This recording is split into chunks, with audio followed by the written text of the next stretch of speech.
Hello, my name is Marcus. I'm the compiler of a collection of therapy quotes entitled 1001 Windmills of the Mind, a collection of quotes taken from what's often called the psychodynamic or the psychoanalytic perspective, which long ago, as I understand it, was referred to by some as philosophical medicine or narrative medicine. You know, I'm going to try my best not to get anybody in the camera, but sometimes it's going to happen by accident. This video is going to be my 6th sauna video. I'm calling these the sauna videos. But in this case here, I'm going to start off with an AC run.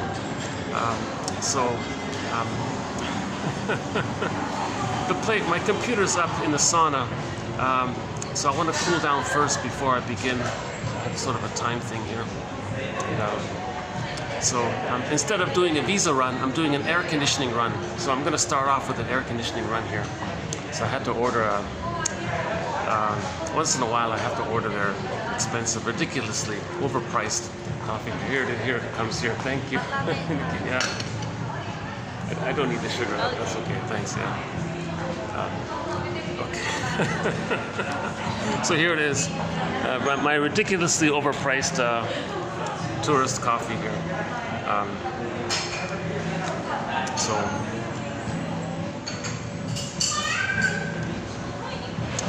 I want to stay on good, friendly terms with the hotel and all that, so they're kind enough to let me use the sauna room, but so my search for a regular venue to do my videos is still taking place. So most of my videos for the past 8 months were done in a very nice room. It was sort of an unused, sort of slightly run-down meeting room in one of the hotels, and I was able to use it for a while. It was quiet. I had AC. It was near the pool. I could bring in the good speaker and play some nice music, and I did some good videos there. So I'm very happy about that. Huge changes took place over there. So now I'm searching for a new video home. That's why during these current videos, I'm sort of in this in-between state. So I'm bouncing around looking for new venues, trying things out here.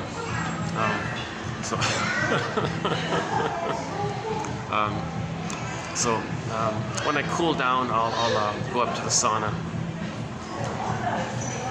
Yeah, so here's my view here. This was the nice coffee place here.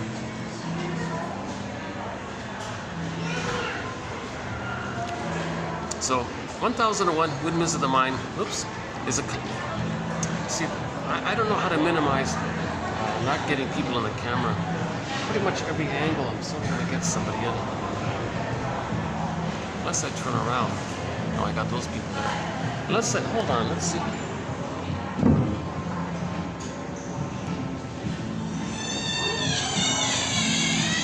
Well, I'll try my best to not get people on camera for privacy reasons and all that, but there's a whole group beside me there.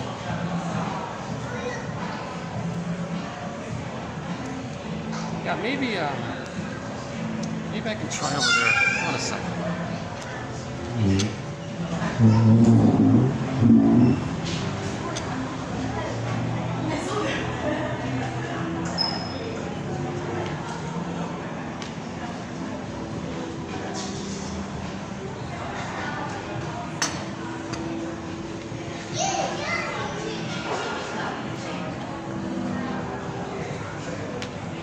Is that going to work? Because last time I tried to hear, there was some people around. How's that? Is that going to work? How's the lighting here? The thing is, I'm kind of distracted by all the comings and goings of the people here. Nice little lobby place here, yeah. So, a little treat on my end to buy a coffee here.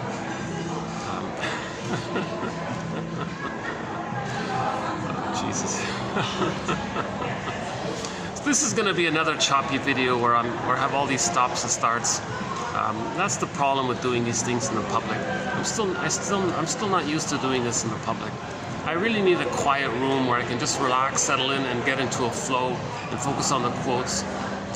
So speaking of quotes, 1001 Windmills of the Mind is a collection of therapy quotes.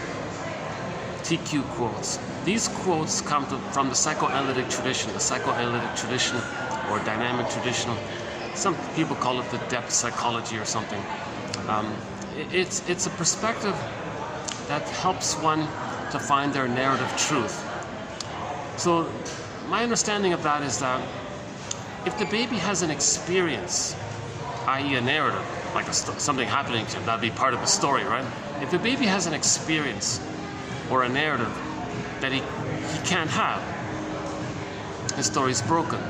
If the baby has an experience that's overwhelming for him, he can't know it, he can't perceive it, he can't feel it, fragmentation of the soul. Wizard of Oz, that's represented with the scarecrow in one place, Tin Man, loss of feelings, loss of heart, loss of feelings, another place, both disembodied, that's the cowardly lion. So the child couldn't experience whatever happened to the child, he couldn't know it, he couldn't experience it. And the result is the fragmentation of the soul like that. So the mind center, heart center, body center was fragmented as symbolized by those three characters in The Wizard of Oz. Now Dorothy represents our consciousness, this innate drive to try to heal ourselves. So that's all that is, right? So in myths and fairy tales, all of the characters belong to one mind. In myths and fairy tales, they're true on the inside, not on the outside. They're metaphors for internal dynamics. Yeah? And we treat them like dreams, they're soul stories, that kind of thing. One of the main motifs in myths and fairy tales is called repression. So, because the child couldn't know what happened, he disassociated, he can't know it, it's too painful, hence the fragmentation. One image for a lot of this is that, that leads to this, is that the child's pureness, his innocence, gets zooped down into the non-reporting brain, into the unconscious. Yeah, I could comment on what I'm seeing, but otherwise, I'm not really.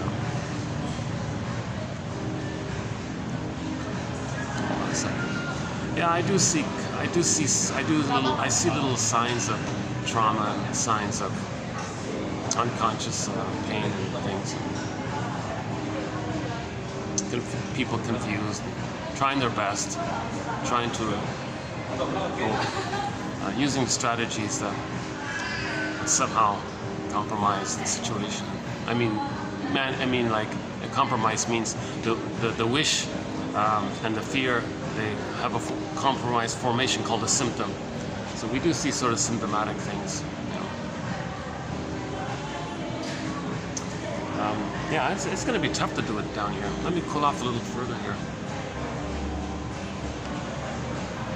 Maybe I should get this coffee to go. If I just leave it here, yeah, I should be safe, right? Got 5 staff. Okay. So let's go back to repression, myths and fairy tales. One of the main motifs in myths and fairy tales is repression. How's this? Repression. So something pure gets zooped down into the non-reporting brain. Non-reporting brain. So there's a part of the brain that we're calling the non-reporting brain, or someone called the non-reporting brain, meaning the implicit memory system, the pre-verbal memory system. It's the state of the brain of the baby prior to their access to the hippocampus and the cortex and all that. So it's a representational world, it's a symbolic world, it's a pictorial world, imaginal world. It's again pictorial, pre-verbal. So in that world, there's going to be a recording. So the recording of the child's feelings and needs being stamped down, kind of thing. That's repressed. It's gonna be represented in that pictorial world, as seen in a myth or a fairy tale, when something pure gets zooped down into there. So, for example, in the myth of Demeter, Persephone, and Kor. So the maiden there, Miss Kor, she's walking on the field. The earth opens up, and she gets pulled down into the underworld. Okay. In the Disney film Inside Out, our feeling self, a wide range of feelings, needed feelings, aliveness of feelings, everybody has feeling. Okay, they got zooped away. Similar idea. Something pure gets zooped away. In the Atalanta myth, King puts the baby in a little boat down the river, and the baby's lost in the forest. Something pure gets lost into this other world, like a forest. So the forest would be a symbol for the unconscious. Right? And it goes on, even simple things like the golden ball goes down the well. And in the Iron John story, Robert Bly's famous story, the dog gets yanked down into the lake. And Robert Bly, when he tells the story, at that moment, this must be the place. This must be the place. This is the moment when the trauma took place. So what's the trauma? The baby had feelings and needs. Mother said no. Not on purpose. She was confused or something. It's called misattunement, malattunement. The bottle can do it. The schedule can do it. If the mother's not attuned, the baby feels gaslit. His reality is not accepted. So it's unsafe to have his feelings and needs. Earth opens up and his core gets pulled down. Right? A baby in the forest. Joy and sadness zooped away. Golden ball missing. Golden aliveness, vibrancy. Right? So that's the symbol for the vibrancy. Now there was byproduct. So that's in the representational world. Right? Now the byproduct, how do we describe how we feel post that kind of trauma? So the resulting feeling might be, the person might say they feel nothing. Elvin Semrat says you're not really feeling nothing. You might be feeling like the petrified frog, like the frozen woolly mammoth, or even echo, or how echo turns to stone. So the feelings become like stuck, like hardened, like stone, frozen, petrification, that kind of thing. So that's sort of the byproduct of this relational trauma, interpersonal trauma, strain trauma. Okay, it's called, which leads to this freezing effect, that's called stunted development, arrested development, developmental arrest. Okay. Now, enter the Greenberg quote.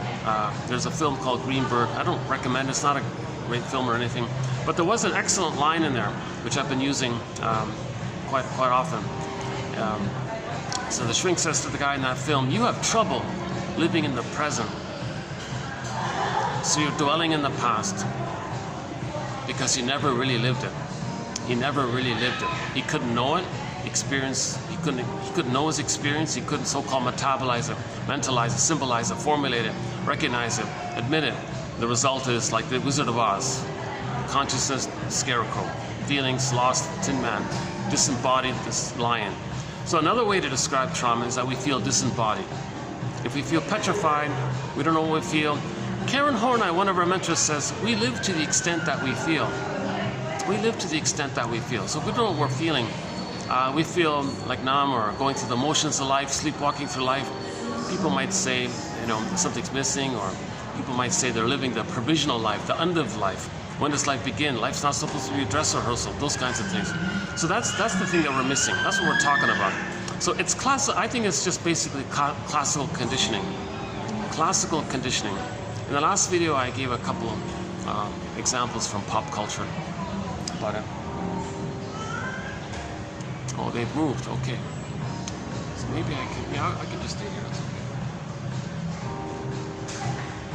Well, that latte looks so tempting, huh? Well, I need to take a little break. I'll have a sip of the latte. I figure by the time I finish this latte, I'll be cool enough to go upstairs to the sauna. Yeah, oh boy. So in the past 6 videos,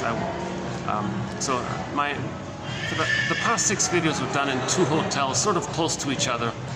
And chances are, I got about a 50% chance that when I visit them, the event, like the conference area, there won't be an event at that moment. They'll be in transition. So luckily today, they're preparing for something for tomorrow. So at the moment, there's no event there. And I asked the other manager, and he said it's okay. Because I'm in the public sort of lobby area by the elevator. And so they were good about it that way. But to tell you the truth, I want all the security guards. I want them to see that I'm sort of like a customer here, because like I'm a patron here, right? It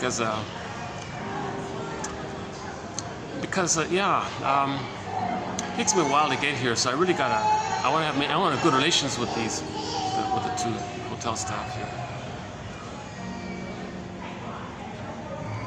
they're bending a little bit to accommodate me, right? Okay, so I'm just going to temporarily to simplify that Greenberg quote. Again, you have trouble living in the present, so you're dwelling in the past because you never really lived it.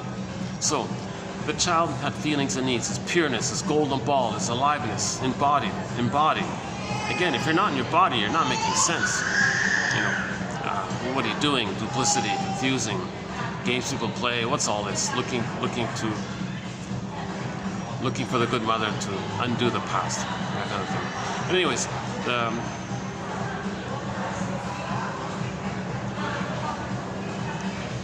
yeah, I'm a little easily distracted. Yeah. Okay, why don't I take a little coffee break here?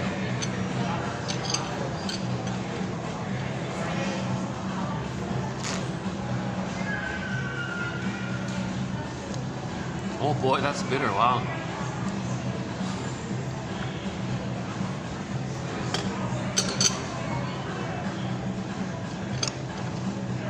Well, you might see me speaking very quickly very soon, in a few minutes.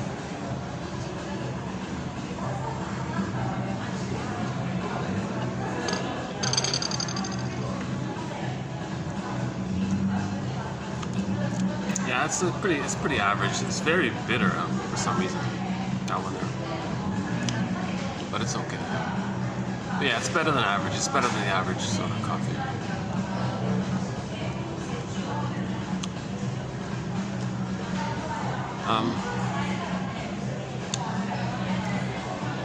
Okay, so let's borrow these two pop culture ideas about classical conditioning. I mentioned it last time. I'll do it again here briefly. I'm not a big fan of Zig Ziglar, the motivational speaker, and but his example was the flea in the jar with the lid on it. The flea's inside the jar. There's a lid on it, and the flea is trying to escape. He's bouncing up. He keeps hitting the lid, and he keeps on doing it again and again and again. Finally, I guess the flea somehow figures out, his little nervous system or something in him figures out it's too painful to jump that high. So he decides to jump lower. He wants to jump, but he decides he can't go that high. At that point, they removed the lid, and the flea was conditioned. He was free to fly away, but he never did it. He was already conditioned. He was afraid to live in the present. He's dwelling in the past. He's been conditioned by the past pain. Okay, and so he could, that's the trauma. Now he's neurotic. Now he could be free, he could fly, but now he's neurotic because he's living in the past. He's distorting the present. He's misperceiving the present. The present tells him he can fly. No, I can't. No, you can. No, I can't. He's still in the past. He's stuck in the past. That's neurosis. Neurosis is the petrification of an inner conflict that's frozen. So that little flea has a little inner conflict. His instinct says to fly. Another part of him says too much pain, and that's frozen, and he's sort of stuck like that. And he can't update it, he can't revise it. Okay, another more relatable one, I think, is that the one about the elephant. I don't know the full story, I just heard like an abbreviated version of it.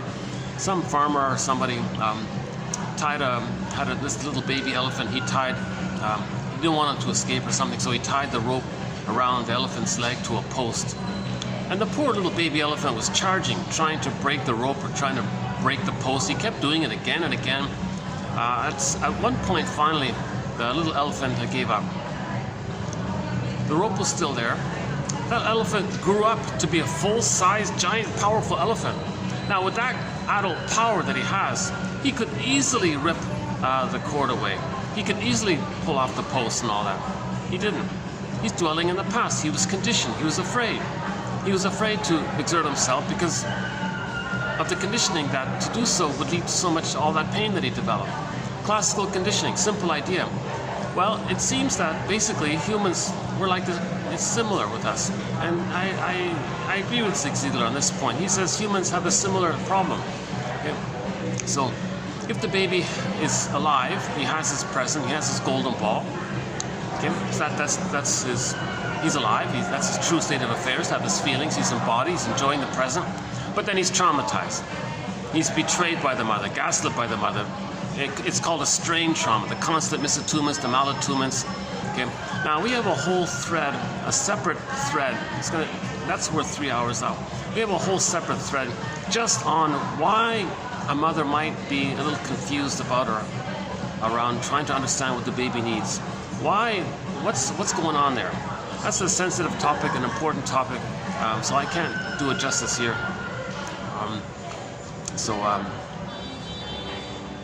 Yeah, we have a lot of material in that area. That thread about why some mothers are having a hard time offering their children what's called a secure attachment style. That's an important thread. That's one of the top 5. We have 57 threads so far. That's in the top 5 for sure, that one there. So anyways, for whatever reason, by one estimate, 90% of the babies in North America are not getting a secure attachment style. The bottle will do it. Now again, my disclaimer, I'm not a nutritionist, I'm not a doctor, midwife, I'm not a doula, not a professor, social worker, analyst, shrink, professor. I only have a humble BA, I'm the compiler of the quotes, so keep that in mind. And this psychoanalytic perspective is like a second language, so I'm trying to learn it myself as well. So, so keep that in mind. So that's my disclaimer, I'm not a therapist and all that. And plus, we're not looking for deep memories. We're just, these quotes, we're trying to weave a basket. We're just trying to weave this basket. That's all we're doing here. Weave a nest, weave a basket. So a famous poet said, psychoanalysis looks for an egg in a basket that's missing. The basket's missing. Okay, the scarecrow's lost. The basket's damaged and missing. So we gotta find that scarecrow and tighten the straws up or something. Make him, firm him up or something. Make him like a proper body or something. The ego's damaged. So we gotta weave this basket. Let's just stick with the basket metaphor. So these quotes are invitations for mutual exploration, hypotheses, guesstimates, stepping stones for better ideas. We're being like an existential detective, a psychological detective. So we're just searching around, we're brainstorming. Some quotes link up and then we update them or discard them, kind of thing, and so on and so forth. So we now have 10,000 quotes in this collection, and they're all like little threads, and they link up together, and that's the process, trying to weave this basket. In the process of weaving the basket, that means that's finding narrative, that's finding story, that's finding understanding, that's finding some recognition. Then the feelings can come in, then the egg comes in, but the egg comes in naturally. But first we weave the basket, so that's all we're really doing here, right? So we're trying to weave this basket, and then it feels safe to get our feelings back. Without the basket, we're dwelling in the past. You know, we need the basket to feel safe, to enjoy the present, to live again. You know, to love again, to live again. Oh, isn't there a famous song, "Learn to Love Again" or something? Well, if we're going to love again in the present, have abiding, genuine, present love. You see, people with trauma, they're not enjoying the present. They're dwelling in the past. So people in the present are seen through the lens of the past. See, so the people in the present are not really seen for who they are in the present, and the other person is emotionally still in the past. That's called transference love. So that neither of them are really enjoying the present. You see, so to enjoy the present, you see, we got to get back our golden ball. One symbol is that in the Disney film Inside Out, joy and sadness did come back to the console. So that's the golden ball, joy and sadness, the range of feelings, our feeling self, our psychological self, our ontological self, our feeling, I feel, therefore I amness, our embodiment. That got zooped away. What was left in that Disney film Inside Out? What was left when joy and sadness got zooped away? Just a physiological emergency sort of survival mechanism of the amygdala. Fear was the secondary reaction, and then fear easily gets overwhelmed, then it turns to the tertiary reaction of anger. Now the baby's biting the breast. You know, he's afraid, then he's biting. Sometimes you don't even notice the fear because it happens so quickly like that. What are we doing here? Okay, seems okay here. See, that's what I like about sort of this mid-afternoon. It's not too... What a sec. Maybe I'll finish the coffee and go upstairs.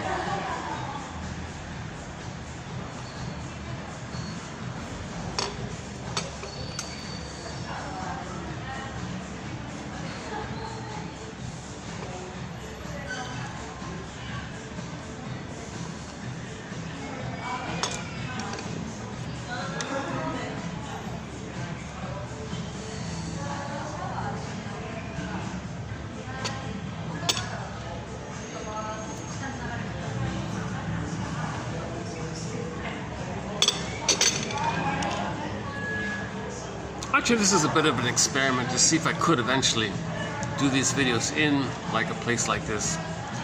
But I don't think so. I'm going to be too interrupted.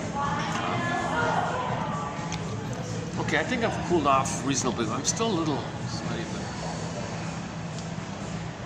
you know, it says 35 or 36, but with the heat index, it's well into the 40s. Right? Let's stay a few more minutes. I feel like, you know, yesterday's video, I thought I did one of my better presentations in this area of trauma and repetition compulsion. So I think yesterday's video wasn't too bad. So I think I might just try to condense all that here a little bit.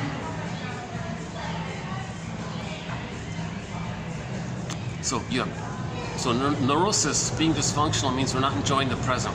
We're afraid to enjoy the present because once upon a time as a baby, we did enjoy the present. Traumatized, fear froze up, we're afraid to enjoy the present. So what happens then? Now what? Now what? What's a person going to do like that? Nobody wants to have this psychic pain, emotional pain. Yes, we don't notice it. It's called endorphins, the mercy numbing effect over ourselves. But underneath, we're feeling psychic pain. So, organism seeks healing. We seek healing. This is innate drive for healing. We're always trying to heal. Everything in nature, like a plant, a tree gets some damage, it's trying to heal. There's sap comes along, whatever. This healing is always taken. So, how do humans heal? Now, the feelings are in the body. So the body's trying to heal with the feeling. Body, mind. We're always trying to heal. See? So how does the organism, how does the human try to heal? Enter a theory called repetition compulsion. This compulsion to have a proper outcome, the needed outcome, the loved outcome. This compulsion to undo the past, to correct the past, to get the needed love past. This compulsion to get the love that we needed. Now, this is related to the fact that the baby doesn't understand time. But the templates, the mental templates, the schemas, the script, the working model, the CCRT, the core conflictual relationship theme, the PPR, the RRP, the role reciprocal procedures, RRP, relational units, psychic templates of relational units, part self related to a part other, linking affect. So the brain in its representational, symbolic, fairy tale kind of world, mythological fairy tale world, has some kind of representation, impression, some kind of memories around themes. They call it internal objects. I don't go with sub-personalities. I'm not going. I think that term is very misleading and does more harm than help. They're not sub-personalities. It's just memories around certain themes. The memory of when we were a baby, how we felt in relation to the mother when we had a wish and a need and it didn't get met by her. There's a relational unit there. That's all it is. Simple as that, right? So we create this kind of internal society, so to speak, or internal working model, endopsychic structure, architecture of the trauma. So so we're talking about attachment trauma, right? This is an attachment trauma. The child has to freeze up and he can't feel. Yes, he'll go through the motions of life. Yes, he'll go through the motions of life. Yes, he'll cognitively understand the present. Yes, he can still get 10 PhDs on the wall. But emotionally, he feels kind of numb or something. He's going through the motions. He feels something's missing. He feels flat. And now the unconscious, all that energy, that repressed life in there called the id, it's going to be like the puppet master. It's going to make them decide where to go, who to be with, and it has like a covert agenda for the person, kind of thing, you know. Some people call the unconscious, the shadow government, or the invisible government, or the secret government for the person, the puppet master. Right? So let's borrow Robert Bly's metaphor. He says, by the age of 5, so much of who we are gets put into this bag that we drag behind us.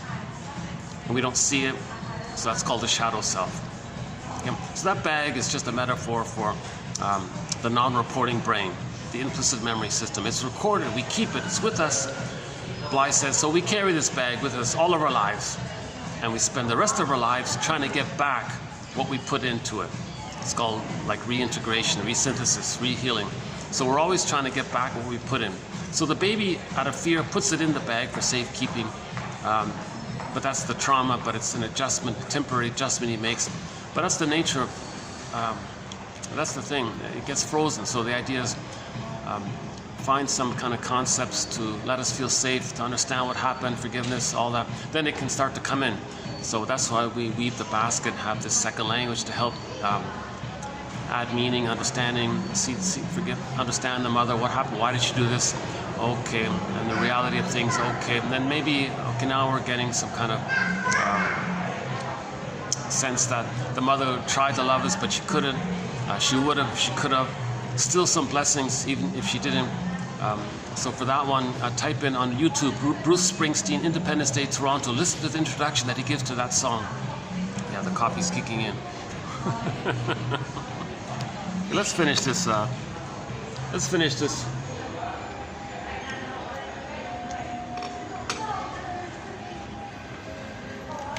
Okay, thank you. Thank you. Okay, tell you the truth, that's I think that's the second. Okay, thanks again. Yeah. That tell you the truth, that's the second. That's the second most expensive coffee I've ever had in my life.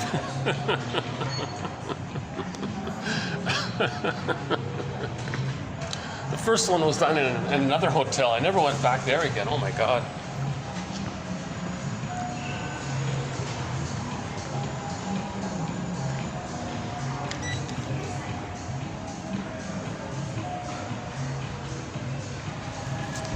No, that's a pretty good coffee. Yeah, that was a good coffee. Yeah. Like, hi there. Yeah, thanks. Okay, let's go up to the sauna.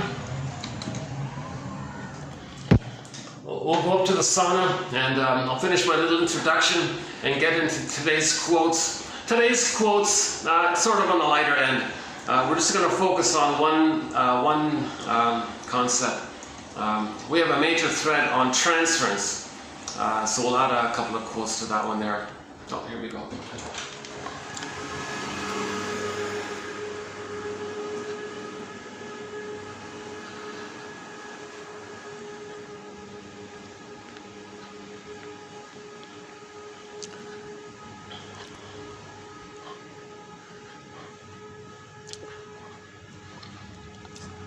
Okay, here we go.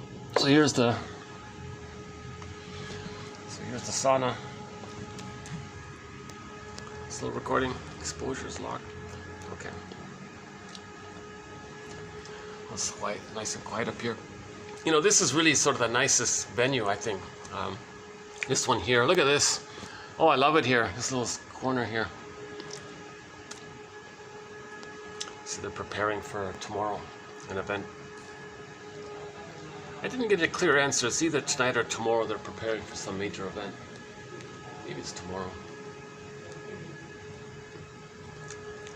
Yeah, last time. I'll show you the subways when they pass by. I'm just beside the SkyTrain here, so when the SkyTrain passes, I'll show. Oh yeah, here's one coming. Let's see. Just gives me a little bit of a break there. Okay, let's get this back up here in a second.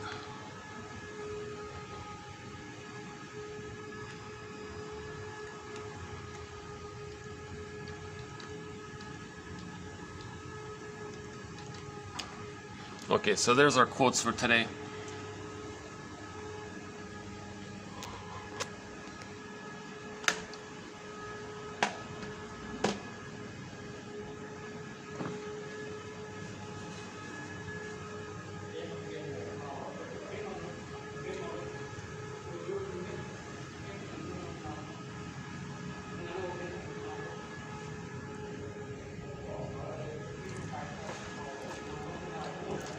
Would you believe I'm sweating already? I'm gonna have to do another AC run in about 10 minutes. Seems to be my average limit here. Yeah, they don't put the AC on when there's no function. So that's great. So I have a place. And like one guy said, well, if you don't mind the heat, you know. Okay, let's see what this one is.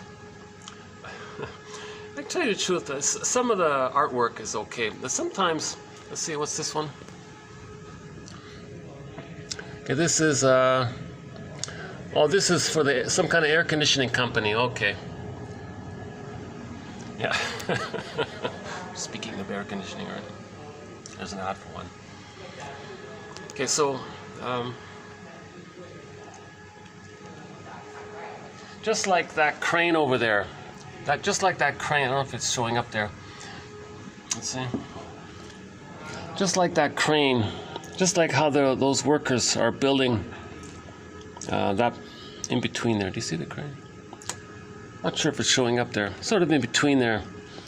Just like those workers are building that building, and when that building is complete, it'll house people. Well, likewise, when we build our consciousness, when we build a nest, then it'll house our feelings, our animation. We'll feel embodied, just like there'll be human bodies when that building is finished. So first we build the building, then the people can come and reside in it.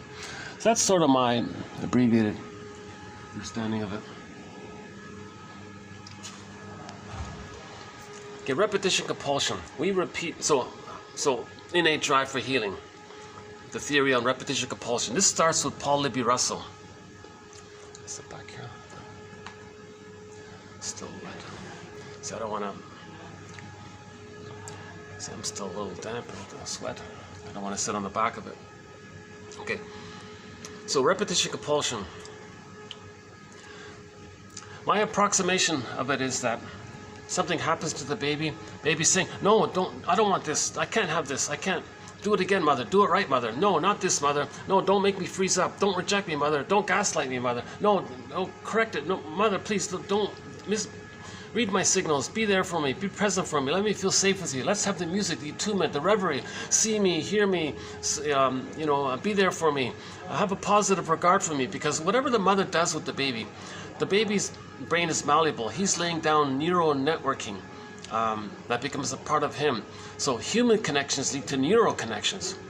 Human connections lead to neural connections. The baby needs a human, a positive maternal experience with the mother. So if the mother has this sort of like a presence to the child, then the child has a memory that, oh, mother was present to me. That's set in there. He's now present to himself. Mother soothes the child. Wiring gets laid down. That's set in him. Now he can soothe himself, regulate his emotions that way, right? If the mother kind of like sees the child, the child's unique. This mystery, wow. Never in all of history was there ever anyone like their baby, she thinks. This is unique. Who is, I like this delight. I welcome, and this uniqueness, okay, this mystery, and the mother's delighted, and she feels wonderful about this. And this memory's in there, then he has that for himself. Oh, I like myself, basically, right? If the mother sees, hears, feels the child, likewise, the child can have that ability to recognize himself and know what he feels, that kind of thing, and so on. So this is called reverie, or the positive maternal experience. So all babies need a maternal holding environment. What's this one here? Oh, this is some kind of, I'm not sure what that is. Some kind of ad for some website or something. Right?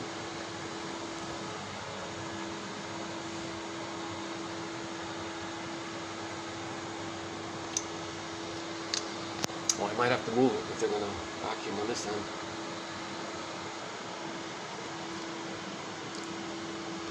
That's okay.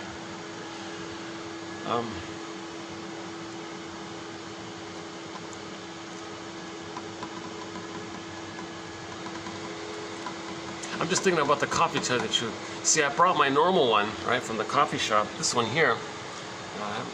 I'm just thinking about it. So this is like half, roughly half the price, and I would say this half price one is.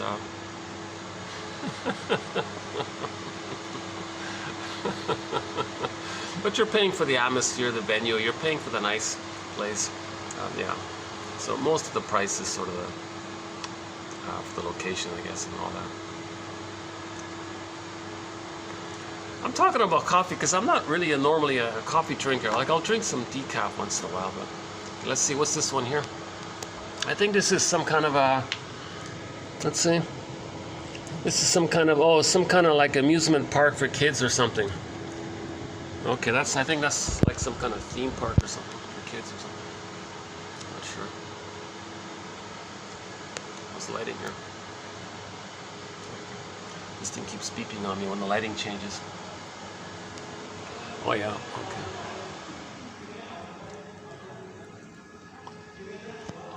So the organism's trying to heal, right? So when the baby has his needs for the positive maternal experience, he needs emotional feeding. He doesn't just need the powdered stuff. So he'll survive and all that. But his feelings, he'll freeze up. That's the trauma. So we're talking about this area, the freezing of the feelings, the meaning of feeling, connecting to ourselves, feeling embodied, enjoying the present. And then we're not distorting the present. If we're enjoying the present, we don't need to distort the present to fit the past. So why are we distorting the present to fit the past? That's the trauma. When there's a trauma in the past, Brody calls it unfinished business. We don't know our story, right? So we're looking for our story. We're looking for a narrative truth.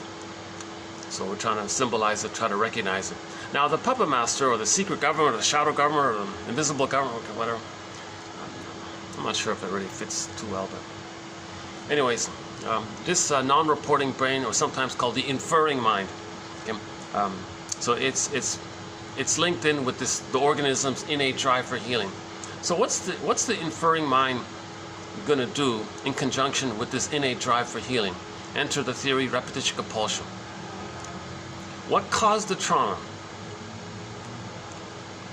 The child wants to play it again with the hope that they can get the needed outcome instead of what happened. Like, they want to undo what happened and replace it with the loved outcome. So that's the sort of the confused positive intention.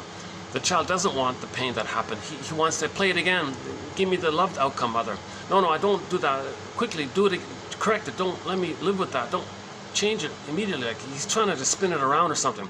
Maybe something like that. I'm not really sure how to I'm not sure myself the nature of repetition compulsion. But the compulsion sort of conveys this like urgency to not feel that pain. Right? So repetition hopes to get out of it. Right? So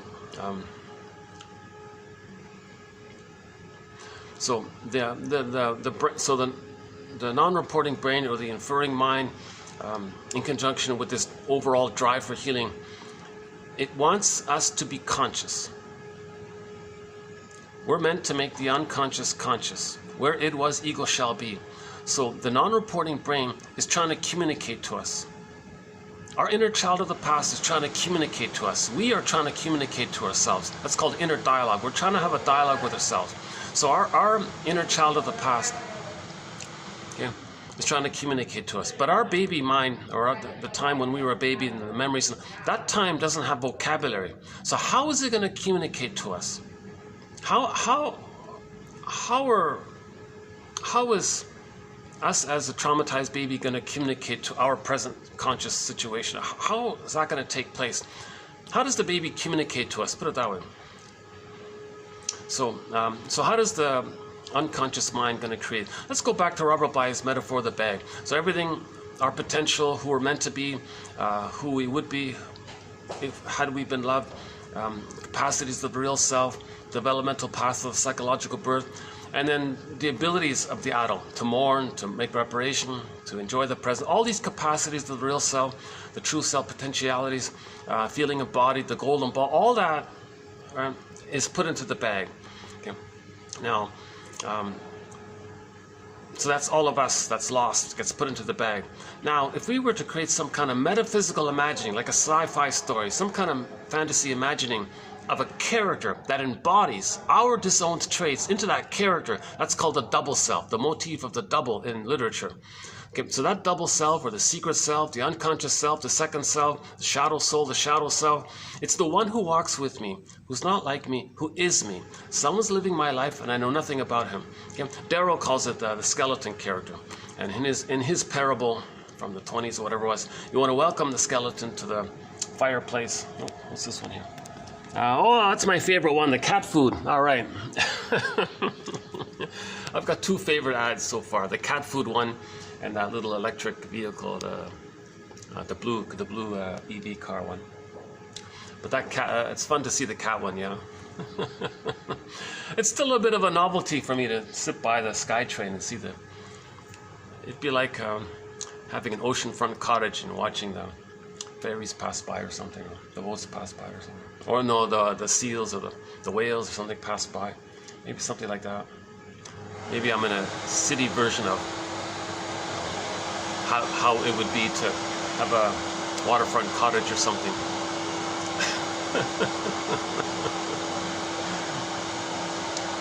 Oh, that's another story, yeah.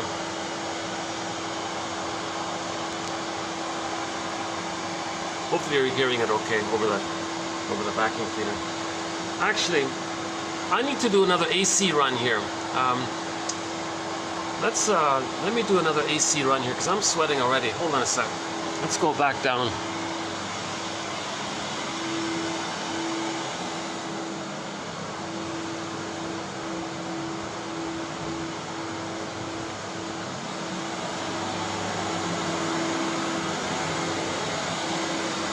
Yeah, see, they're preparing for a big one, whatever it is, yeah.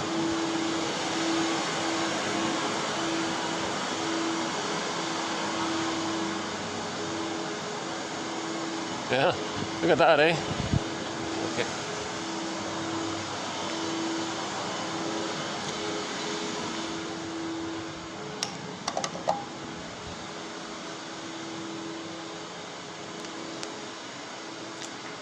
Well, that's the biggest conference. Whatever they're preparing, no signs, so I don't know what it's for.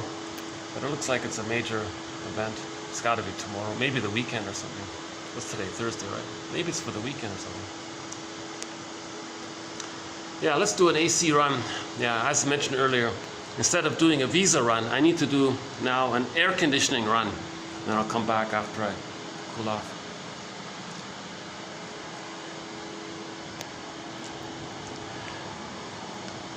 Yeah, I can feel the caffeine. Yeah, it's just gonna amp up my normal anxiety a little bit. Oh yeah, before I forget, I've started listening to this radio podcast called Radio Eco Shock. I just started it, and the most recent episode featured a clip from a guy who said an interesting thing about AI. So we did a quote recently. We did a quote recently about AI that we did a quote recently AI where the guy said, you know, we should be a little careful about all this AI because he regards AI to be technology's unconscious. So all the technology that we have, AI is going to be like technology's unconscious. And the whole point was, well, we don't even know our own unconscious. So what are we programming if we don't even know ourselves? Okay, let's see if I can go here a bit.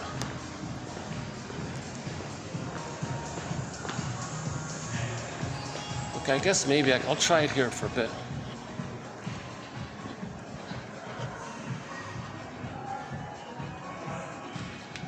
Okay, let's see if I can cool off here for a bit. Yeah, he was saying that people don't even know their own unconscious. Now, if people are creating all this AI to be technology's unconscious,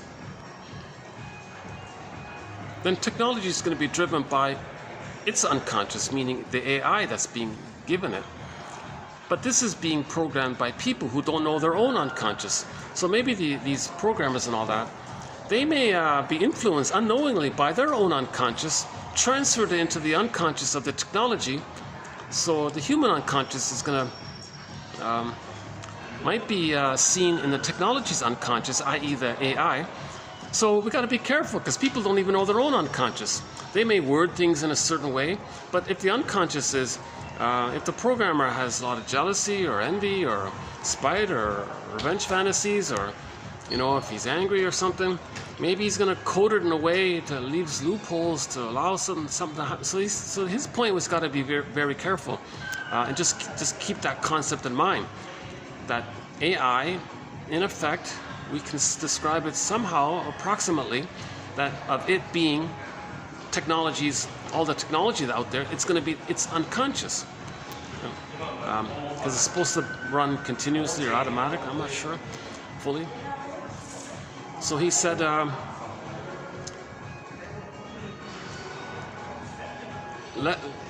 because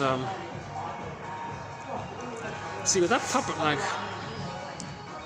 just like the puppet master just mentioned above, the shadow self, the secret self, or the motif of the double character, or the skeleton, right? So Darrow says the skeleton, you want to welcome him to the fireplace, treat him as an honored guest. So this double motif character, the skeleton character, so any kind of character that represents your disowned traits. It's more than it's a little bit like the alter ego, but it's much more than that. Okay? It's just a literature therapy device to get in touch with ourselves. So create a character that embodies all your disowned traits, positive and negative, or your true potential and your denied, your feelings, and positive and golden traits. So there's quite a dynamic character in there. He's very alive, he's very bright, vibrant. One image for this is the Stepping Out painting by Roy Lichtenstein. Look up the painting called Stepping Out by Roy Lichtenstein. You can see on the one side of the painting the guy, he's traumatized, and on the right side of the painting is his id, right? All his lost feelings, and it's very vibrant and alive. It has a mind of its own, has this big eye there, it has its own consciousness kind of thing. That's the unconscious conscious. So it has a mind of its own. So the double self, or the puppet master, we can call it the puppet master even, or this character, because all the energy in the bag, by the way, is called the id. So that's what that means. All the energy in the bag is the id. So it's pretty powerful. Think about the iceberg metaphor. So it's going to influence us. It's like the puppet master getting us to do things that it wants. Okay, so apply that to technology. If we're not aware of what the AI is underneath all this technology, these guys who program this gotta be very self-conscious, very mindful. What's the agenda? What's their purpose? Not only their unconscious, their conscious purpose may be really an unconscious purpose, but they're not aware of it. That's the issue. People have conscious wishes, then they do something unconsciously. Right? People say they want a healthy relationship, then they choose a partner who just repeats the old past, the painful in the past. Why'd they do that? Okay? So that wasn't their conscious choice. So a lot of choices. That's humanity's third narcissistic injury, that we're making decisions based on the unconscious, not the conscious. So that's the therapy goal, to make the unconscious conscious, so our choices can be more driven by the conscious, by the present reality, not by some kind of drama in the nursery that we're still trying to work through.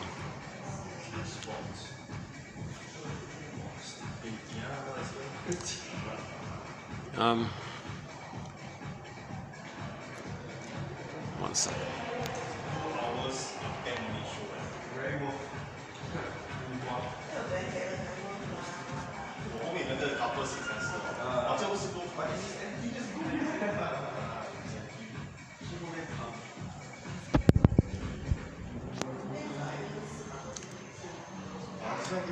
Last time I was here, I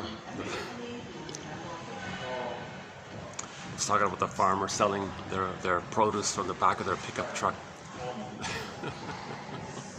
And he waved at me. Little moments,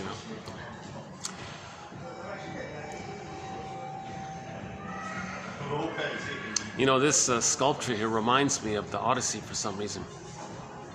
The Odyssey, the boat of. Let's see, does it show up here?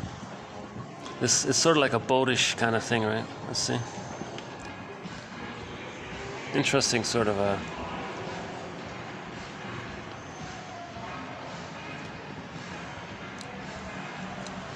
So let's just finish up that AI point. So that was one of it. So now a follow-up to it from this Radio Eco Shock podcast. I just started listening to it, and he played a clip of somebody saying that AI, the issue of AI is not that it's some kind of independent thing that's going to hurt anybody or something. It's that it just accelerates what's already in existence. It just amps up what's already taking place. So he emphasizes that sort of point. So understand what's already taking place. So what's already taking place? The pillage, the plunder, the pollution, and all that, right? So it's just going to maybe accelerate that. So his point was, unless there's like a conscious intent to use AI for healthy ends, but he said, you know, AI might be used just to accelerate the pillage and plunder. So I just saw an ad for an app actually. It said, oh, you want to pillage and plunder more efficiently? Use this AI app. It'll use AI to help you pillage and plunder, to calculate and hedge. You see, it's just accelerating the thing that's already there. That's his point. So that's why we got to make a lot of this consciousness. We need consciousness. So I've been playing the song Rise for the past couple of months, 2-3 months I think, by the classic rock band Harlequin. Rise. I'll play it when we get up there. I played it in the last video. Look up Rise. I'm just borrowing the term to emphasize that we want our consciousness to rise. We got to raise consciousness here. And psychoanalysis is a huge area in this, has a huge offering in raising consciousness. More so, in my opinion, than, you know, philosophy and other areas, anthropology, sociology, all these things. Yeah, it's part of it.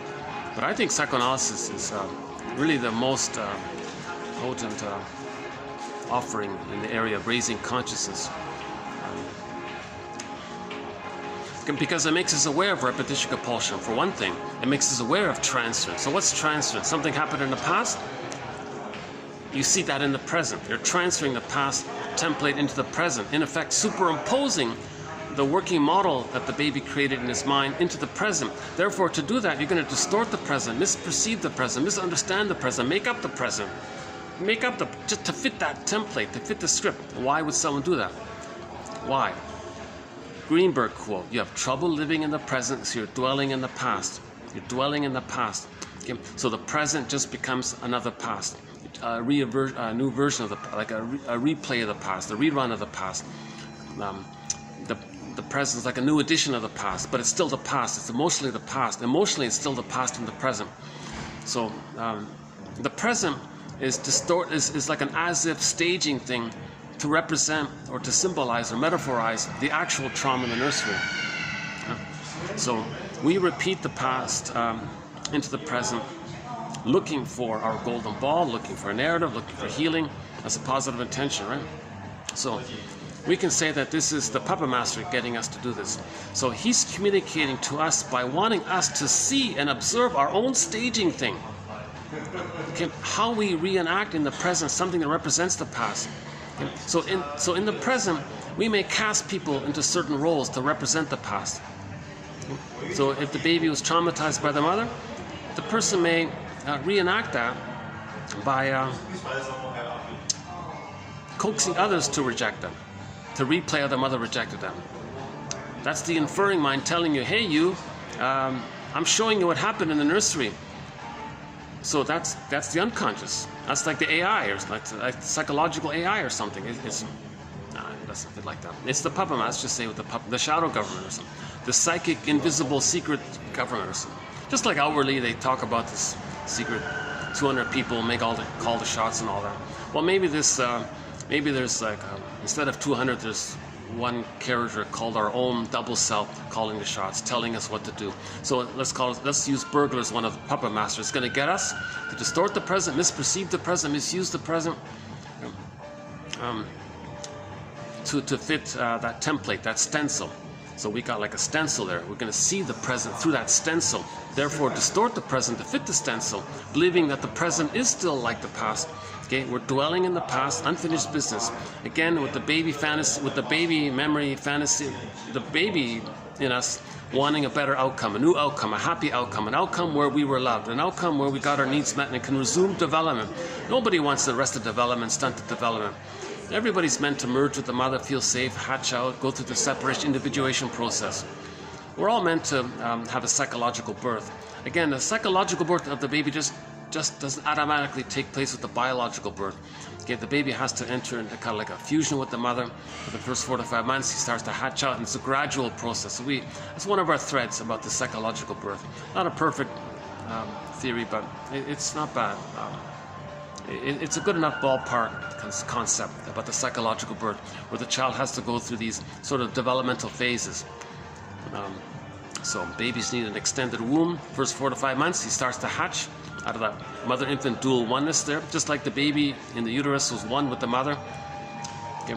Nobody's presented the theory that when the baby's in the uterus, that he understands that he's a separate person, separated from the mother, who's a separate person. She's a person, he's a person. There's two people there. No one's offered that idea. When the baby's in the uterus, his eyes are closed, oceanic feeling. He has his golden ball, he's embodied, he's alive, he feels pretty good, and he thinks that the power of the mother is his. So imagine like a little small cloud blurred in with the bigger cloud, and the small cloud thinks that the bigger cloud is him. So that's called infantile megalomania. So it's just all him, solipsism, narcissism, primary narcissism, okay, this whole grandiosity thing. So babies feel very grand and important, like they're gods and kings and all these kinds of things. So babies need that to continue for the first 4 to 5 months in the extended womb. Humans come out too early, they need an extended womb, okay, called the stage of symbiosis, merging, oneness, fusion. Okay? So the paradise that the baby feels, the Garden of Eden, the Shambhala, the Shangri-La, the heavenly, paradisical, blissful, it's called the oceanic feeling. Again, the baby's in the water. We begin as water people, so it's called the oceanic feeling, the oceanic oneness, the oceanic bliss, this unico mystica, one with this mystery and all this. Huh? So that's the paradisical feeling, and he has his golden ball, he's one with the powerful mother's him, she's got this powerful, he's present. That's called the Garden of Eden, he feels happy and strong and all this. Right? By the way, we get a little teeny glimpse of this in the honeymoon phase of marriage. We revive some of that oneness. Huh? Maybe I should go. I'm cooling down a bit here. I think I can go back up.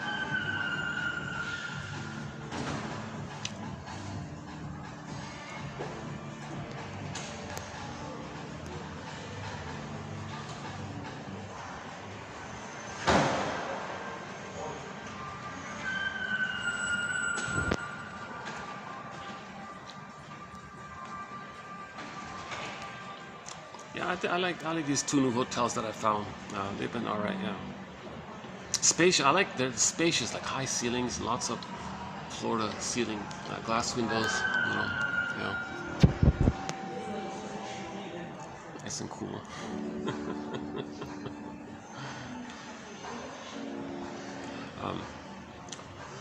So the baby needs the paradise to continue.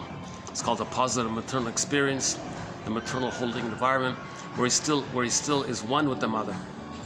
And the mother, he thinks the power of the mother is his power. It's called infantile megalomania. The child needs that condition. That's called, it's like an egg. It's like an extended womb-like environment. So it's just the two of them. Just like the baby is in the uterus is inside his mother, it's just the two of them, and he thinks the mother's him. That's got to continue for the first 4 to 5 months. Baby's not supposed to be removed from the mother. Skin-to-skin contact, mother holds baby, and then the mother meets the baby's needs automatically, just like the baby's needs got met automatically when he was in the uterus. She's got to be good enough in that area, right? She's got to be attuned, in sync, in rhythm. She's got to understand the baby's cues and signals and meet the baby's needs automatically. So that's why the suckling is important when they're nursing. Again, barring emergencies and special exceptions, again, my disclaimer, I'm not a doctor, but the baby expects to nurse, like proper normal nursing, right?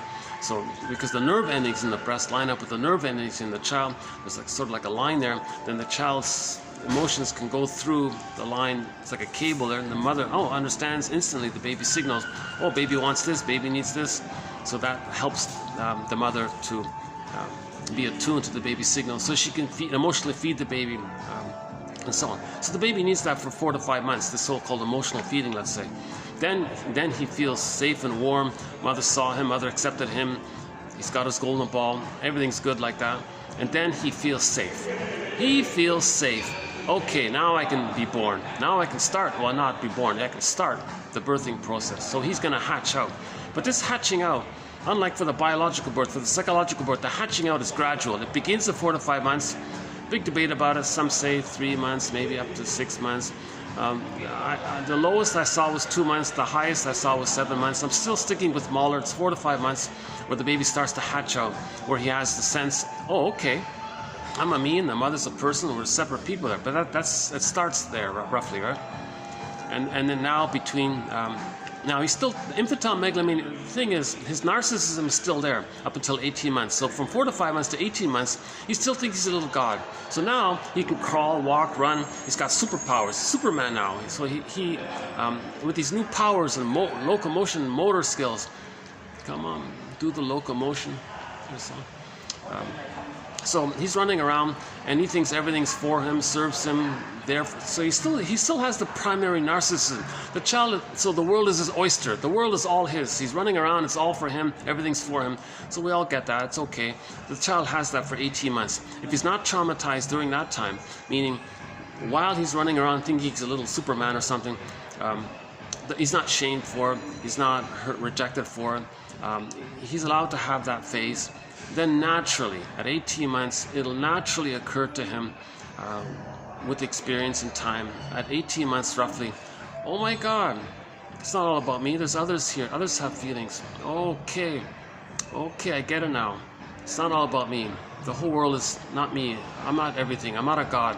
I'm like a little person. Other people are people too. Okay, I get it now. Now he's a little curious. Enter Walt Whitman's poem.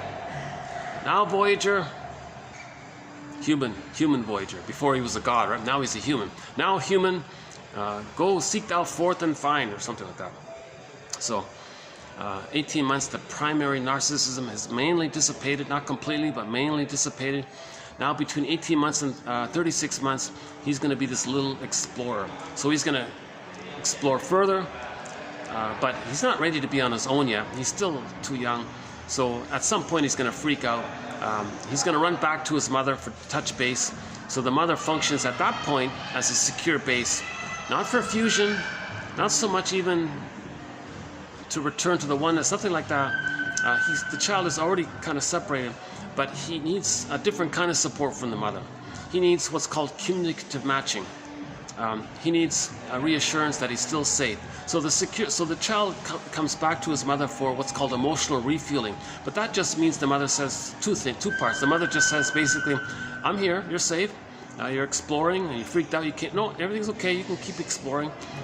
But the child's going to have questions at the same time. So now the mother does what's called communicative matching, sort of like a playful improv. Child learns about something, mother shares her knowledge about it at an appropriate level. And this helps the child to see that the mother's going to be okay with their eventual psychological birth. The child needs to see that she's going to be okay with that, that he's not going to disappoint her. He's not going to feel guilty for having his identity in all this. So roughly between 30 to 36 months, he achieves more or less basically an approximation his psychological birth.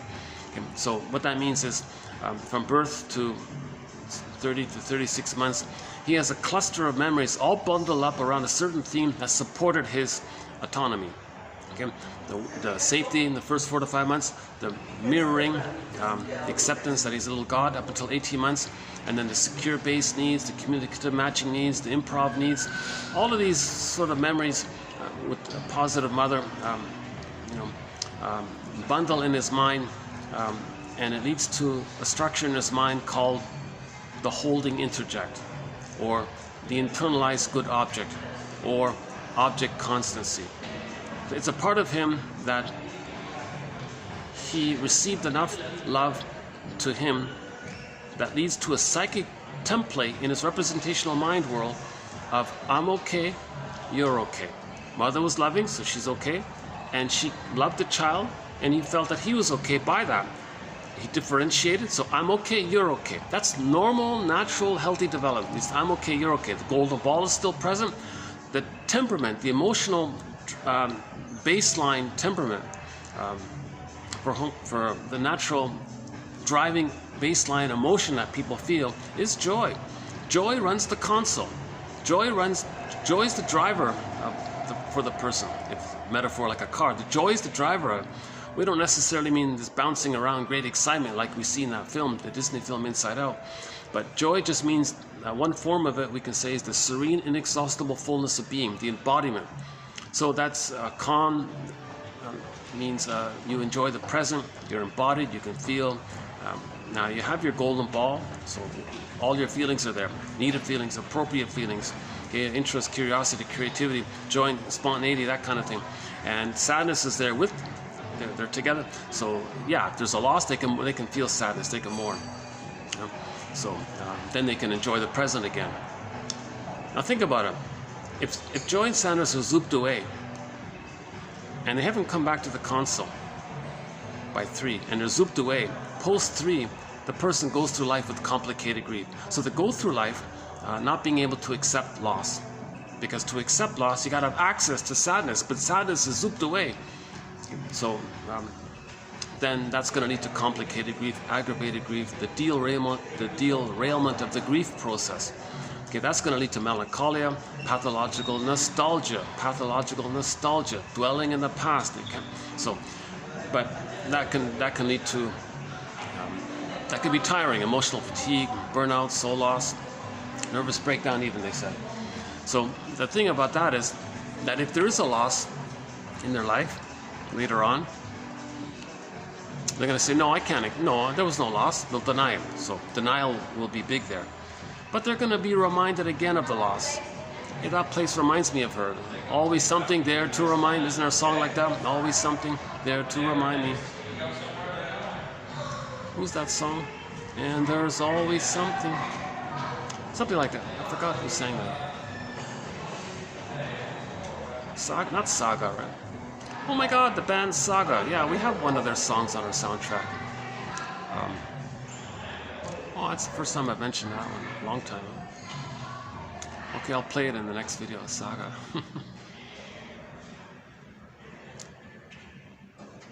So, if a person can't mourn losses, in fact, they're going to go through life getting older and older. They're going to be reminded of the loss. Something will remind them of the loss. This is no, deny it.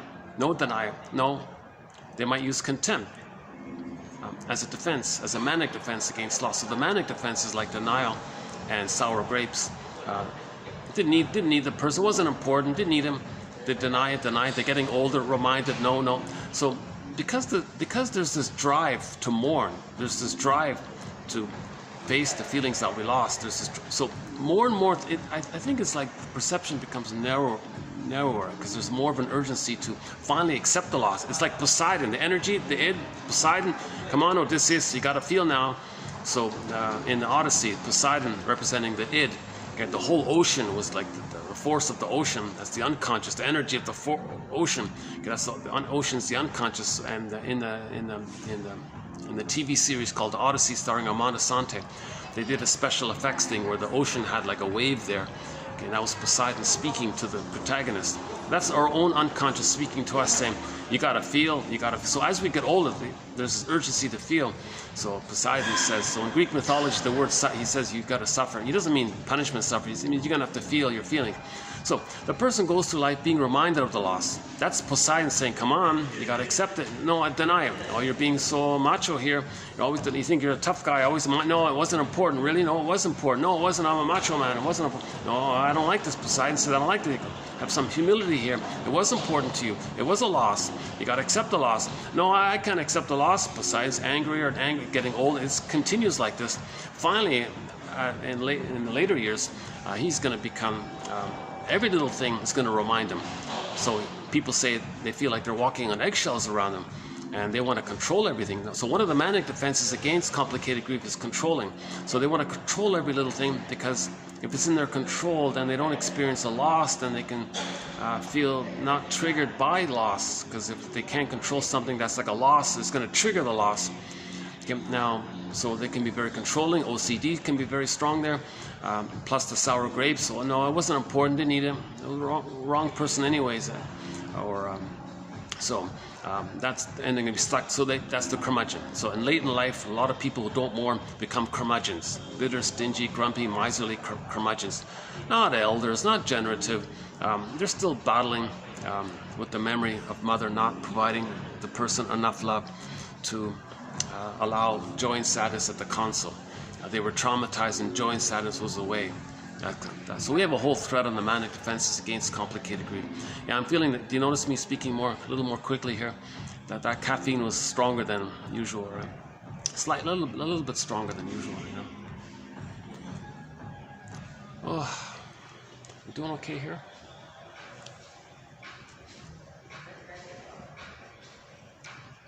Argentina wine. Oh wow. Only? Yeah, only, he says.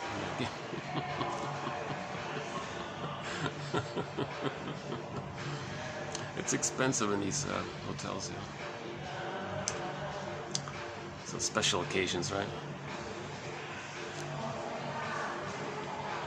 That coffee I bought today was sort of like a little bit of a guilt thing on my part. I want the staff to see me. Oh yeah, he buys things here. He's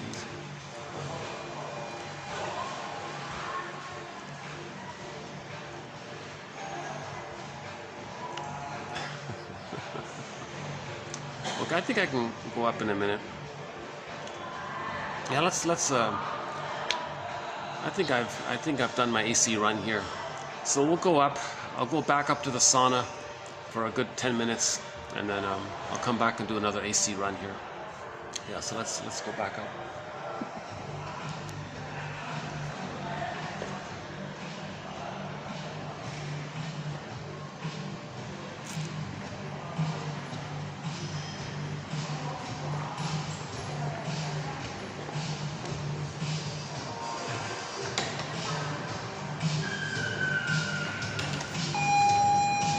Oh yeah, sometimes in some of these videos, the music above, oops, coming in, okay, oops.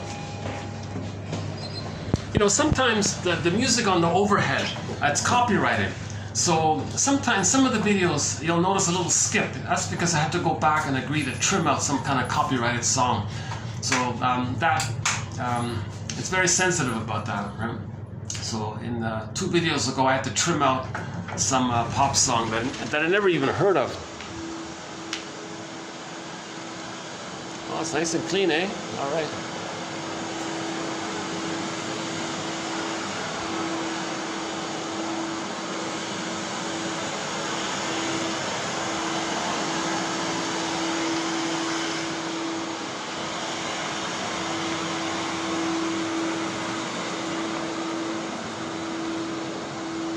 Yeah, let's see. Oh, it's going to be a big meet. Oh, yeah. There's going to be some kind of big function taking place here, yeah.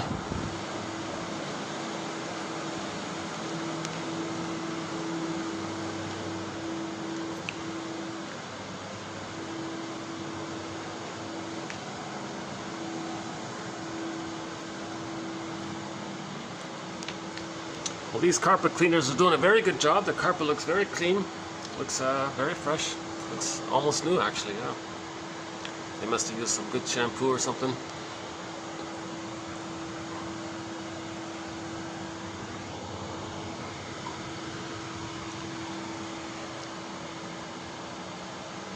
Oh, we might get some, yeah, I think the rainy season is going to start pretty soon. There might actually be some rain coming up. But I'm prepared. I've got my raincoat and umbrella and all.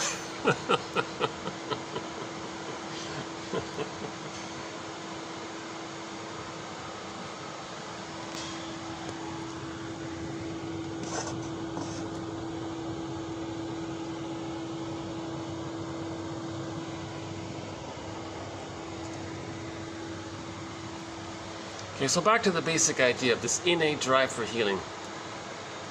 We're going to transfer that template, superimpose it, see it in the present. So we're seeing the present based on the past. It's called transference. This working model, we see it in the present. So we're not enjoying the present. We're still living in the past, emotionally. Yes, cognitively we know the present is the present, but the emotionality is different, right? So, one very good example of this is TQ 2535-9 about transference love. So if the mother traumatized the... Well, hang on a second. The 2 main ways the reenactment can take place. So mother shamed the baby. That's one model, right? So in the present, how do they replay that? Well, they goad people to shame them, make themselves unappealing, be passive-aggressive, be a little difficult, be annoying, get the other person to say, I don't like you or something. So they reenacted how the baby felt unliked by the mother, rejected by the mother. Okay? That's called direct reenactment. Okay? So somebody's confused. Well, consciously, I didn't want them to not like me, but unconsciously, they're trying to replay what happened. So that's the inferring mind, or the puppet master trying to communicate to us, as if the puppet master is saying, hey you, hey conscious mind you, look at the scenario in the present. People are rejecting you. I'm trying to tell you that your mother rejected you. That kind of thing.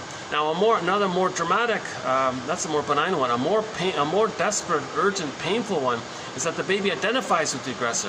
If the mother's so shaming, and the child can't take his soul anymore, he's so wounded by the mother, okay, as a defense against that pain, that psychic pain, okay, he's going to then just say, he's going to attribute outwardly and say others are no good. Instead of saying that they feel no good, others are no good. Then that helps minimize the pain of the truth that they feel so shamed by the mother. So that's called identification with the aggressor. So they're going to see themselves, their painful, wounded innocence onto others and say others are not okay. Now in the process of doing that, what identity do they have left? Okay, it's two parts. The grandiosity, the baby thinks he's a little god, that's still there. That infantile megalomania of thinking that they're a little god, that only dissipates when they're loved. So if the baby's not loved, he's going to take refuge in that old archaic image that he's a little god. Okay? That's called taking refuge in the grandiose part self. Oh, here's the rain. Okay. Oh, it just started raining. Yeah. Maybe it's just a shower. Oh, there's the AC ad. All right. Oh no, that's another one. What's that? Clothing. Maybe a clothing ad or something.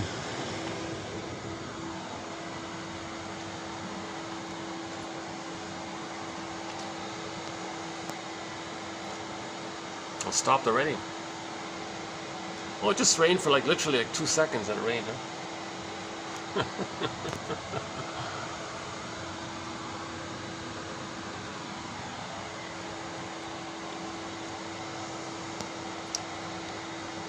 So the reenactment can take two forms. The more benign one, where the person just coaxes, induces others to reject them, to replay how the mother rejected them.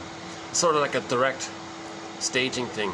So the present is not being enjoyed for the present. The present is being used to reenact the past, dwelling in the past.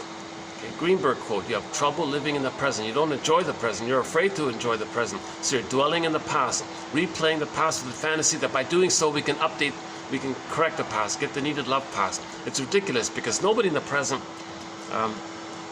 number one, the present isn't the past, realistically. Number two, nobody in the present can invent a time machine for you, take you back to the nursery, morph into the good mother that was needed, provide the love that was needed, allow the person as a baby to get the wiring laid down, hop back in the time machine, come into the present, morph into their respective roles so that the projector can enjoy the present. And it makes sense, enjoy it. That's not going to happen. Okay?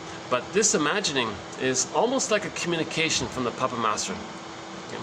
So the puppet master is creating the puppet master is getting us to do a staging thing to represent the past. It's as if getting us to do the staging thing, it's like for us to observe like a mirror, like a theater. Like you go to a theater, you see the screen, you see that's like a mirror to see what happened in the nursery. Okay? So the reenactment can take two forms. Direct one and the more painful one called identification with the aggressor, where the child projects his wounded soul onto others, says others not okay, because the baby felt the mother said to him, you're not okay. Again, it's the baby's perception and experience of the mother that we're talking about, not the reality of the mother. It's the baby's experience of the mother. If the baby's experience of the mother is that the baby shamed him and rejected him, that's his experience. That's we're going by that. Right? Okay, so in that case, if he is emptied out like this and too painful to accept his empty, hungry, enraged, empty part self, he says others are no good. Others are hungry, enraged, and empty and all.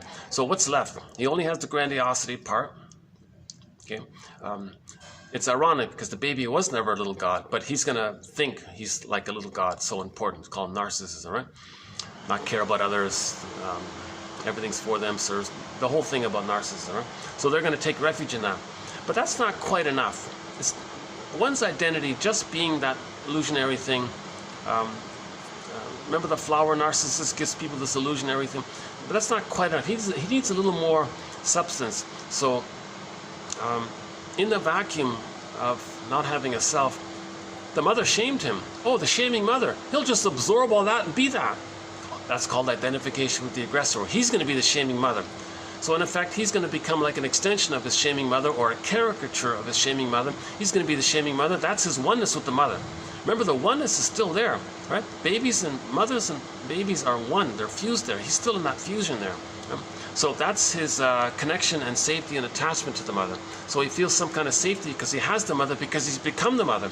Now, enter repetition compulsion. He's going to do to others what his mother did to him. So he'll shame others to reenact how the mother shamed him. Okay? And then he'll cloak it over with excuses, and he'll hide it and make all kinds of lies around him. It's called rationalization.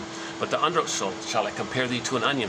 But the underlying issue is he's replaying how the mother shamed him. Now, him observing that, it's a mirror to know that the mother shamed him. That's the goal of making the unconscious conscious. That if he's shaming others, that's for him to know that the mother shamed him. So anybody who's very negative towards others and has all these awful things they're saying about others, they're trying to tell you, actually, and they're trying to know for themselves, but they're communicating what the mother did to them, basically, from their perception. So in the victim triangle, I think most people have heard of the Karpman triangle from the 60s. An update of that is called the victim triangle, because all three are victims. So you got the victim, you got the rescuer, and you got the persecutor. But they're all victims. The persecutor one is a victim. It's just masked over by the identification with the aggressor. So when they're like acting like the bully pattern, or shaming others, narcissistic pattern, cynicism, envy on others, and all those hurtful things on others, that's just a mask. Because underlying that mask, they're the victim also. So all three are victims. Even the rescuer one is a kind of victim, because that's a different one. That's a separate topic about the rescuer. Not all people who are helping others are underlying victims, but sometimes in the rescuer mode, the fantasy is they want to rescue themselves. So others are the victim, and if they take care of them, it feels like they're vicariously trying to take care of themselves. It doesn't work, of course. Or they don't want to feel that they're a victim, so it distracts them if they take care of other people. So it's a nicer area, but it's also dysfunctional, because they're being a rescuer, maybe as a defense against not feeling how they're a victim. So in that area. But not all people who are kind and others are operating from the victim triangle place. There are healthy people who help others out of the generativity of the normal state of affairs, where the natural state of affairs for humans is I'm okay, you're okay. So people in the I'm okay, you're okay, they have this natural tendency in that area.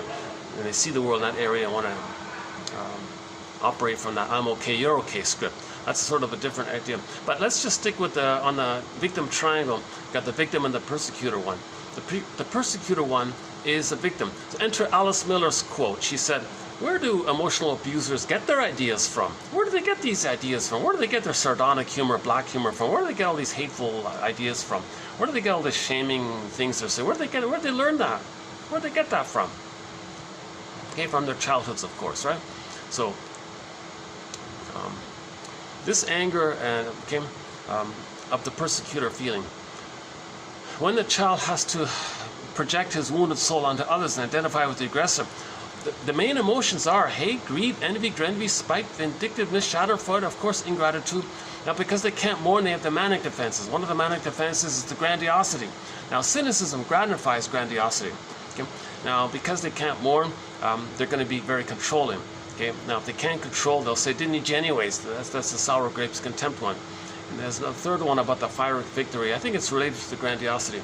So they have all these manic defenses against the inability to mourn losses. But the main emotions are, again, quite negative like that. So the hate and all that, that's a reaction to when the love is gone. So the love is primary. Joy, love. The joy is that's the primary emotion. The real primary normal emotion when the baby's loved is joy at the consum. But when the trauma takes place, that's zooped away. Then the anger, first fear, that's a secondary response. Then the anger is a tertiary. So these are like reactive emotions. They're not primary emotions. They're sort of like secondary, third emotions. when the primary normal state of affairs is traumatized.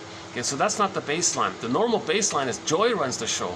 Okay, the normal temperament of human beings is calm, relaxed, easygoing, generative, playful, creative, trusting. I'm okay, you're okay. We're all like one family. Literally, we're all like one family. Literally, we're all one family. Apparently, when we used to be Homo bodoensis by one theory, and it took us, Homo bodoensis, an earlier version of us, it took us a million years to develop the cortex, and this took place in what is now the northeast of Congo, they said, and we all came from that one family. So we're all from this one big massive family. Jane Elliott, who has won a Golden Windmills of the Mind Award, says, we're all literally cousins, because we can all trace back to that massive big family in the northeast Congo, the time during which we developed the cortex. So she says, we're all really Africans, if you want to think of it in that way. So we're all one family. We're literally cousins, 30 to 50 times removed on average, she said. You see? Now the thing is, when Homo bodoensis became our current version of us, Homo sapiens, with the cortex, we all came from Homo bodoensis. So we're just an extension of Homo bodoensis. We're Johnny come lately, says Carl Sagan. Then when we got the cortex, language, symbolization, now we can speak, now we can write down things. Now, because of that gave us more cognitive intelligence and all this. So then we spread around. And settled into different places. And over time, exposure to the sun, environment, wind, heat, weather, then there were some trivial biological variations. But we're still Homo sapiens. But then 10,000 years ago, all Homo sapiens, roughly,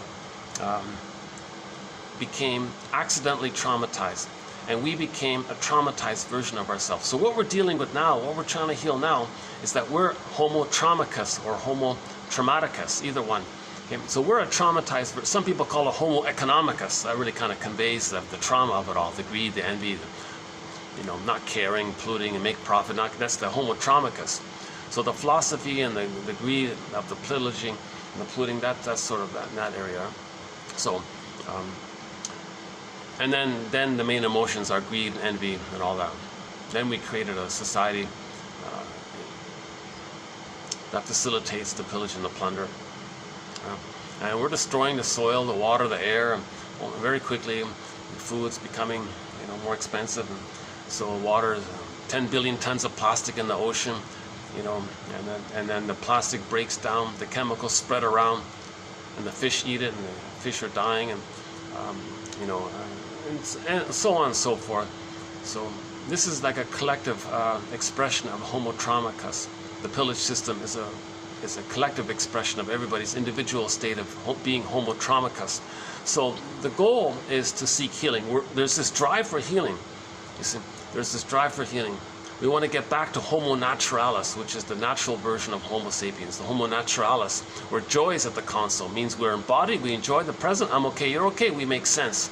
Kristen Wilson says, if you're not in your body, if you don't have your golden ball, you don't make sense, literally. If you're not in your body, she says, you don't make sense, literally. It doesn't make sense to see the present in the terms of the emotional nursery, to use the yardstick of the nursery and the trauma and the yardstick and all that of the nursery into the present. Doesn't make sense. Nobody in the present is the breast mother. No time machine. Doesn't make sense. But what we're doing in the present is all the games people play, the rhetoric, the propaganda, the lies, duplicity, all these logical fallacies, all these tricky things and deceptions and meaning this and false premise and red herrings and straw men, all these tricky little things. Helmut Kaiser and Eric Berne and a whole host of other people say all these sort of games people play. Okay?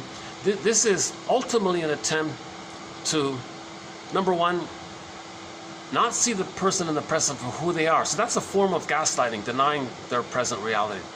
Wanting to induce them to feel what you're feeling, hence creating that oneness. Okay, that goes back to the trauma that the mother didn't soothe them. So the prototype is the baby was nursing, had a feeling, the mother should feel it. If the mother picks it up and she feels what the baby's feeling, then she can soothe the baby and all's good, and the wiring gets laid down. Okay, there's a trauma there, repetition compulsion. They want to goad people to feel or induce people to feel what they don't know they're feeling, with the fantasy that they're the mother who can soothe them. But no person in the present can say, oh, they're pressuring me to feel shame and anger and upset and disgust. They're trying to scare me and saying all these negative things, and they're trying to frighten me. Yeah, and there was an ad, there's a film on one of the subway, there's some kind of horror movie or scary movie and all these frightening images, you know, so that's like them saying how they felt, you know, and they want like the people watching it to soothe them or something. But no person seeing that ad can say, oh, the artist who drew that and the makers of that movie, who all the people involved in that scary film, and the audience members can't say, gee, they're trying to say that they were really scared. And, okay, I see. So they weren't soothed. They weren't soothed. They're very angry and enraged and vindictiveness and all this. So the people can't, who see that, get the message. I see. So they weren't soothed. That's why they're so angry with the imagery and the artwork. I see. So why don't we, audience members or people who see the ad, let's help the makers of that film out, or the video game, or whatever. I'm not even sure what it was. Let's invent a time machine. Take all those people who made that frightening game or video movie or whatever it is, take them back to the nursery. The people helping them will magically, they'll appear a good loving breast, provide the love they needed. Then they're soothed. They come back in the present, and then they don't need to frighten people to feel what they're feeling unconsciously, numbed over with endorphins, because nobody in the present can be the good breast that they needed in the past. But they're trying to say that. They're trying to say that mother didn't soothe them. So somebody who creates all these horror, scary images and all that, they're trying to say mother didn't soothe them. And if anger is their main thing, that means they didn't get the love. That means they weren't soothed to have joy at the console. They lost joy, right? Oh yeah, I got to do another AC run here. That was quick, huh? I lasted about, it seems about 10 minutes, huh? Yeah, I'm sweating already. Let me do another AC run here. Hold on a sec.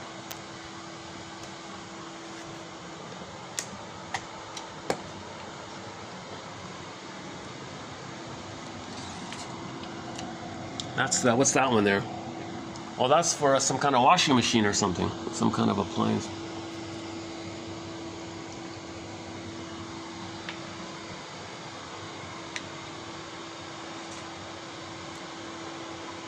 Oh yeah, that hotel coffee I drunk is, I would say, definitely stronger than the regular one I bought. Yeah, I can really notice it now. Yeah.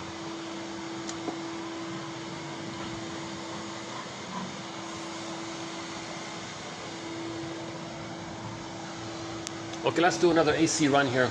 Well, these guys are still vacuuming, eh?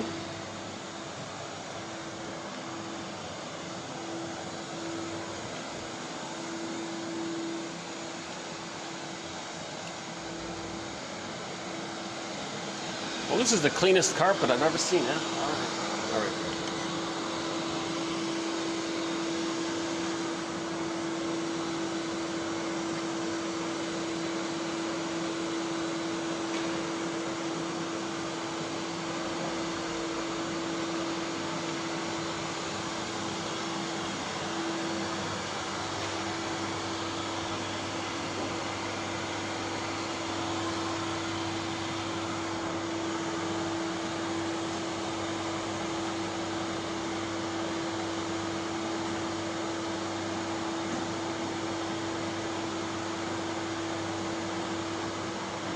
Oh, nothing's moving here. Oh, here we go.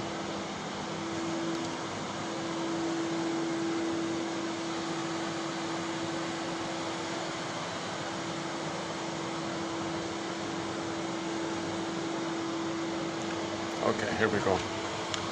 Okay, let's do another AC run here.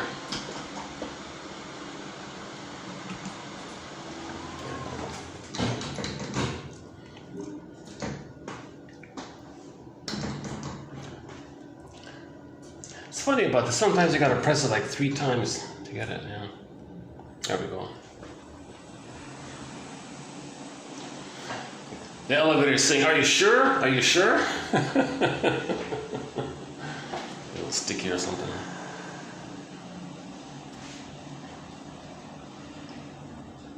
Let's see if I can go back to that spot.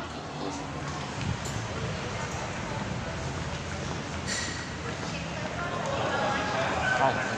How can I help you? Yeah, I'm good. Everything's good. Thank you.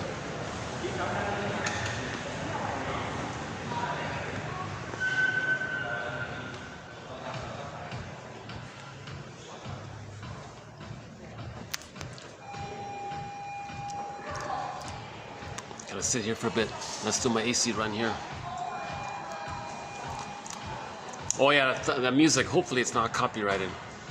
So if you're watching this video and you notice a little skip for a couple of minutes, it's because I had to trim out some kind of copyrighted song that's playing above me here. The last one they played, the last one I trimmed out was some kind of a song I noticed on YouTube. It had like 100 million views. Never even heard of it.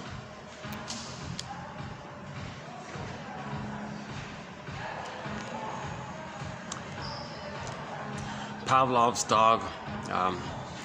I tried to play Pavlov's dog. Interesting, we're talking about Pavlov, classical conditioning. Pavlov's. There's a classic rock band named Pavlov's Dog, and we have four or five of their songs on our soundtrack. Julia, theme from Subway Sue, episode, late November, and I finally ended up playing Song Dance on that one. So yeah, 5 songs I think. But I can't play it on here because YouTube says you got to block it out. A lot of good songs I want to play. I have to, One Way Ticket. I had to block that out, and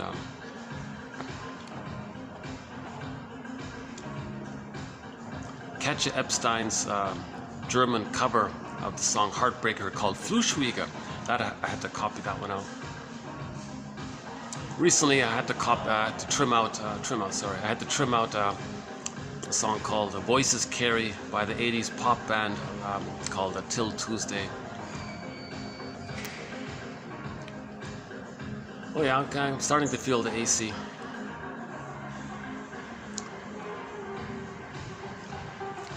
So when we get upstairs, I'll begin with today's quotes. But let's try to finish up this idea of repetition compulsion. We repeat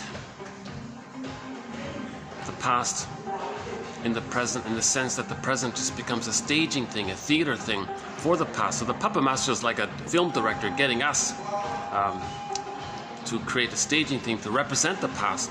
We're doing this because of the pain we're feeling. Hoping to not be in that pain. So if we restage it, we hope we can be conscious of it. Then we don't need to repeat. It's a therapeutic turning point, Thomas and Ketchel say. When we can reflect on that point, this must be the place where I'm repeating. Okay, then you don't need to repeat.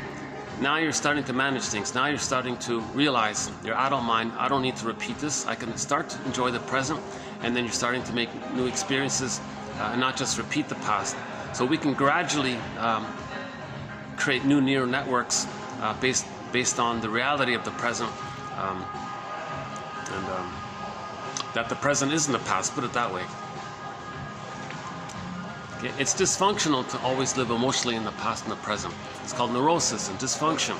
Again, neurosis is the petrification of an infantile conflict that's repressed. That's why we are repeating. Russell says we repeat because we lost memory and feeling. We repeat in search for them. When we find them, we stop repeating. That's a pretty good summary by Russell, TQ 2119. So in today's quotes, it'll be all on transference. It ties in with repetition compulsion. One thing I'm proud about with the 1001 Windmills of the Mind, if you type in the mini search engine, so 90% of the collection is here on YouTube.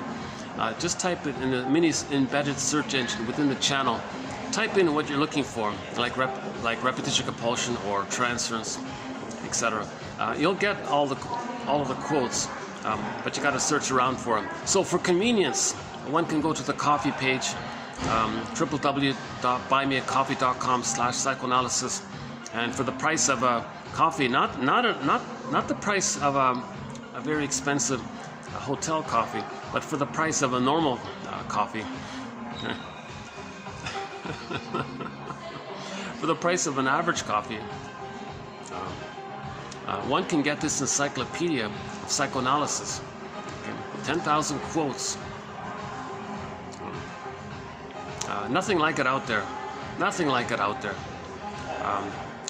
Now, decades ago, a guy named Gregory Bauer put out a collection of quotes from this perspective in his book called Wit and Wisdom in Dynamic Psychotherapy. But he's got a lot of Freud quotes in there. So if you take those out, and all that's left, that might be like a teaser sampler. That might represent like a tiny teaser or sampler for 1001 Windmills of the Mind. So 1001 Windmills of the Mind has 10,000 quotes, vastly, widely updated, way more topics, way more in depth, much more variety. We got a thread on Psychologically Minded TV show and movie quotes, like the Greenberg one mentioned today. Emotional eating, the body bears the burden, and so on. I don't even think Bauer has repetition compulsion in there, to tell you the truth. So 1001 Windmills of the Mind, because I don't know German, a little biased there on my part. Unfortunately, because I don't know German, I'm not including Freud quotes, because the English translation, it's a mess with the English translation. So, no Jung, no Lacan, not much Adler, not much Kohut. A lot of these other slightly more recognizable names, they're not in it. We're dealing with developmental object relations theory synthesized by James F. Masterson, one of our mentors. So James F. Masterson, he's sort of like a major driver of 1001 Windmills of the Mind. With Karen Horney, Edmund Bergler, Melanie Klein, Margaret Mahler, William Fairbairn, Robert Bly sort of makes. So they're the main mentors to 1001 Windmills of the Mind. Margaret Mahler about the developmental theory, Melanie Klein about the positions. She talks a lot about the splitting mechanism, protective identification. Okay, Fairbairn sort of starts us off on the endopsychic structure idea, and then Edmund Bergler is the #1 most prolific author of psychoanalysis direct into the English language. 300 papers, 24 books, a lot of amazing ideas from Bergler. Karen Horney is sort of the heart and soul in a way. She's very compassionate about it. You know, she's the one that reminds everybody, you know, we're people first. Don't say he's such and such. He's a human being with a pattern. So I've always kept that to heart. So all throughout this series, I avoided labels as best I can. I would say, well, a person with this pattern, a human being with this model. You don't say he's fill in the blank. You say he's a human being with that pattern. Emphasis on the humanist first. So we keep the humanist. That's Karen Horney's major contribution. She's the real humanist, humanitarian, and all this. So she's sort of the heart and soul of psychoanalysis. So she's the heart center of our collection. So back to Wizard of Oz. So we have the alignment there. Okay, so the Wizard of Oz, that's the heart. Okay, the body, I think the burglar, he's the gutsy guy. And the other four, Masterson, Fairbairn, Mahler, Klein, that's sort of the mind side, the ego side. So we got the three sort of line up there, mind, heart, and body, right? 1001, Windmills of the Mind. Robert Bly makes a guest appearance. He's sort of a guest mentor, I think.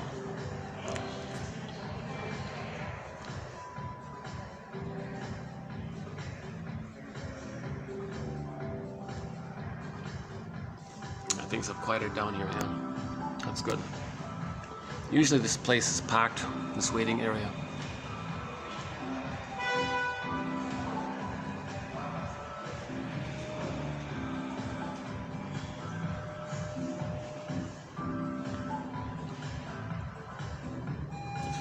Oh, nice pillows. Yeah, look at these nice pillows. Yeah. Nice pillows here. Love the colors, yeah. Oh, I love these pillows. Yeah, these are nice pillows, eh? Look at that, huh? Yeah, nice pillows. Nice carpet. You know, they're good with the colors here. The carpet's nice here. The pillows are nice. Yeah, see the pillows are there. Some more pillows there. And the color of the chairs. A lot of like warm colors, you know, like beiges and browns and things. Yeah, I like it. Wood here. Yeah, gold, wood, you know. The lamp there is sort of like the beige with the lamps. Oh, there's even a seat right here. I didn't even notice this. Maybe you can see here for a minute. Let's try this for a bit. How's this? Oh. Staff are looking something. Somebody lost something, huh? Got me curious. It's okay, everything okay? Yeah? Okay. Looks like they're looking for something.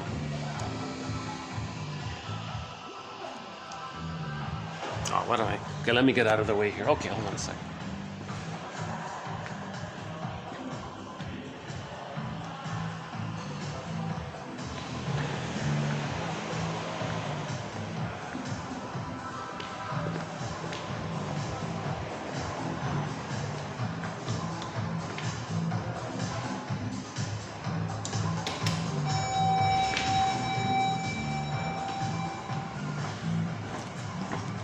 Okay, so stay tuned. We're gonna when we get back to the sauna, we're gonna do our quotes on transference by a lady by the name of Gertrude Blanche, or not sure how to pronounce her name.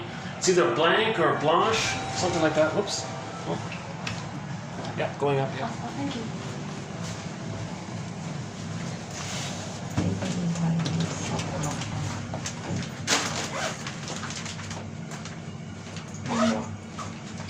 我会想要问问哪里？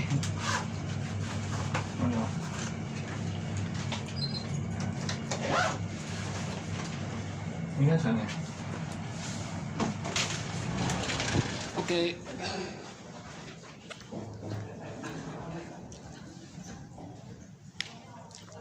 Oh, well, hang on. Uh-oh. Okay, there's all sorts of setup taking place here.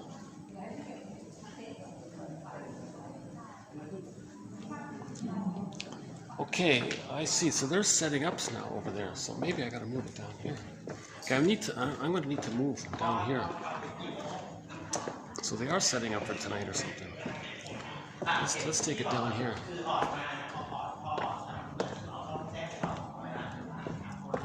Yeah, okay. I should be okay here, yeah.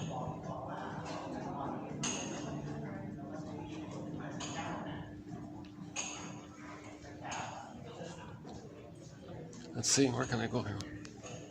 How's the lighting? If I go here, how's the lighting here? Okay, sorry about this. I'm going to need to make a little adjustment here. I notice I'm setting up over there. Let's see, get some light here. I'll fast forward this video about at least a good 5 minutes.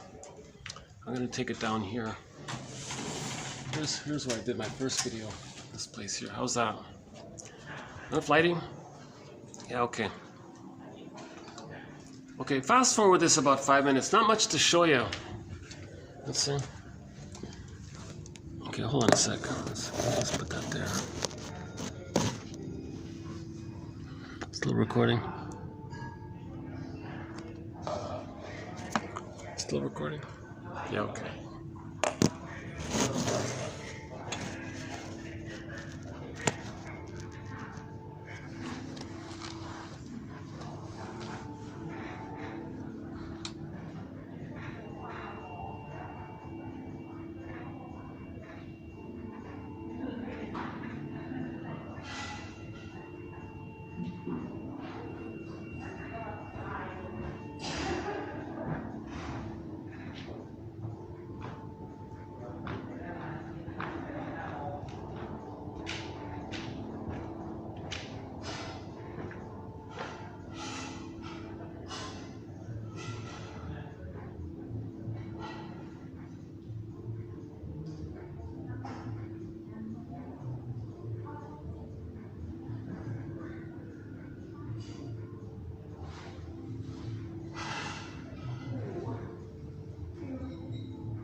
I'm just gonna sit here for about 15 minutes or 20 minutes.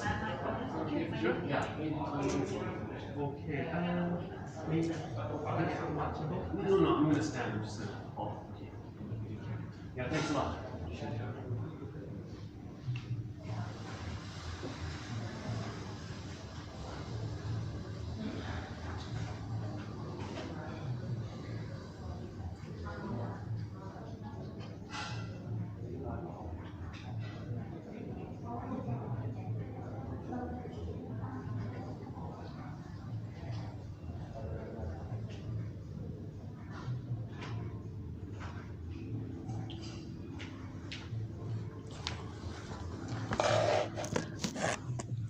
Okay, thanks for hanging in there. Let's jump into today's quotes. I think I need to wrap this up fairly quickly here. Okay, transference. Transference is a repetition of feelings, attitudes, and behavior originally felt toward the primary object, okay, the breast mother, now projected and displaced onto whoever, fill in the blank, somebody in the present. Fenichel, 1931, puts it this way. He defined transference as mistaking the present for the past. The client brings his or her established pattern of self and object relations into the relationship with somebody in the present. We call the employment of these patterns transference. The manner of behavior toward the person in the present then becomes a replay of early experience. This doesn't mean that it can be corrected by providing a better experience, as some might conclude simplistically. It's ridiculous. The present, nobody in the present can be the good mother in the nursery. It doesn't work. No matter how nice a person is, it's not going to change the memories of what happened in the nursery. It means only that we know better what we are dealing with.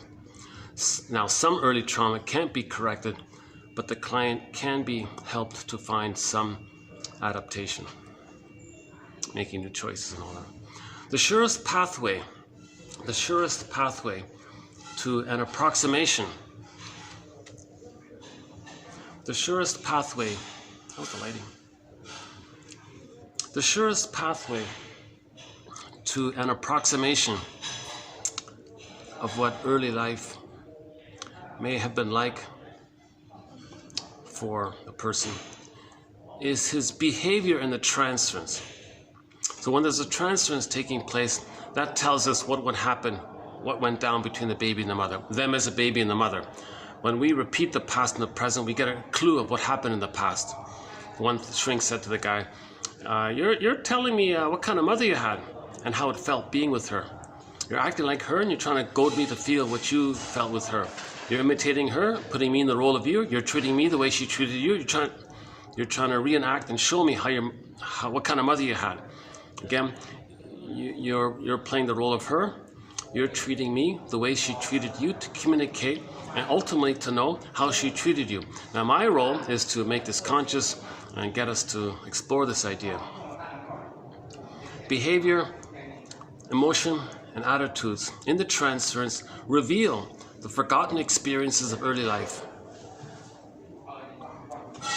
The time of life that is regarded as unrememberable because of infantile amnesia and unforgettable.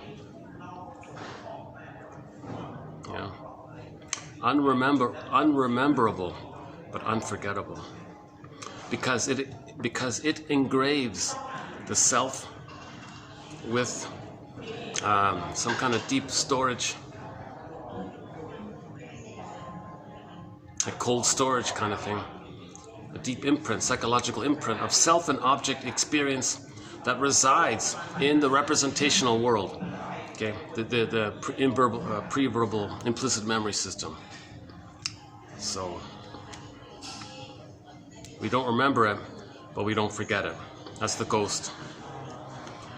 The very definition of transference is the repetition of self and object relations, patterns, displaced from past to present. We're going to displace the relationship in the past. Baby and the mother had a relationship, displace it in the present and reenact it, and coax people to play either you or the mother in various forms. Transference, the deployment of patterned relationships between self and object relationships. Transference is powerful because it represents regression to an early object love, making the client's forgotten love emotions manifest. So when we repeat the past and the present, we may start to feel what we tried to feel in the nursery. That's mindfulness now. So that's what I tried to feel long ago. Now it's coming up now. I've replayed it so I can feel it. Searching for the golden ball, searching for feelings. You see, that's a positive intention. We repeat the past and the present to then be revived of what we tried to feel but couldn't in a child. We repeat it and then the feelings come up again. So at that point, you're meant to not look at your feelings that way in relation to the original template. Not say that you're feeling bad because the person in the present, something in the present caused it. You see? So that's called the hero's journey. It's irresponsible, he said, to just blame someone in the present for how you're feeling now, evoked by your behavior of a repetition of the past. So the placard said, if you have a problem with your identity, take it up with your parents. Put it that way. In dealing with transference. Okay, here's this is Gertrude's question mark here on my part, but this sort of adds something that we don't really cover in 1001 Windmills of the Mind. We don't really cover the more serious case. A lot of shrinks talk about, like CRLAs and people in the hospital. We don't really talk about the way more traumatized ones. But I thought I'd maybe slightly include a little bit here, because it's a question of degree, it seems. Okay, I have a question mark about this next part here. She says an interesting thing. In dealing with transfer of the, quote-unquote structured client, here's the question mark there, structure, she has like a structure, right? Meaning self-representation, object representation, and there's a template there of the self and the other, and it's separate to some degree. So there's some kind of structure. It's not perfect, but there's something going on there. It may be desirable to allow the mistake. So he's saying here, for many clients, it's okay. If the client wants to think that the therapist is the mother, allow it for a while. Allow it for a while, so that the client may experience the full awareness of it. So that the client may experience the full awareness of his transfers. So in most cases, in vast majority of cases, I guess, therapist says, "Oh, you wanna have the fantasy that I'm gonna be the good mother that should have existed in the past? I'll allow that, so that you can be aware that you're transferring." Okay. Now she says here, that's the normal cases, but sometimes there are some cases when we shouldn't do that with the so-called unstructured client, whatever that means. For that would only perpetuate the unreality without leading the client into the real world. So in other words, she's saying some people are still in a constant state of oneness with the mother. They're not transferring, she says, because there's nothing to transfer. They're still in that frozen state of where's mother? Your mother, everything's mother or something. So that's unstructured. In transference, it implies there's some kind of structuring going on, so they can be aware that they're transferring. In other words, if you point out that that a child part of you is doing something, that you did something based on a child part, unmet need from childhood, okay, making an I statement. This reminds me of a pain in childhood. That's okay, that's transfers, you can be aware of it. But if you really believe that somebody in the present emotionally is really your parent or something, that's unstructured. That's not transference. You're still replaying. You're still there, kind of thing. That's what she means by transfers. Again, I got a question mark through all this. Let's see if we can get a little more clarity here. The so-called unstructured client engages in a relationship with the therapist that, strictly speaking, isn't truly a transfer from past to present. I find it useful to distinguish between transference from past to present on the one hand, and perpetuation of early patterns of self and object relations on the other. So she thinks there's a difference between the child is in a relationship with the mother and there's some kind of struggle there. It just perpetuates with everybody. It just perpetuates with everybody. It's the same thing. It's like a constant battle with the mother, and everybody's the mother. It's just a perpetuation of the original self and object thing that's going on. Whereas normally there's some kind of freezing that takes place, some kind of model that takes place, and then we superimpose the model. She's saying sometimes there is no model. It's just this constant prior model state, something like that. So like pre-model state versus like the model state. But 99%, everyone's got a model, right? But maybe this point here maybe highlights, maybe it helps to make us aware of the idea of a model, that maybe 1% of the people don't have a model, that they're still going around thinking that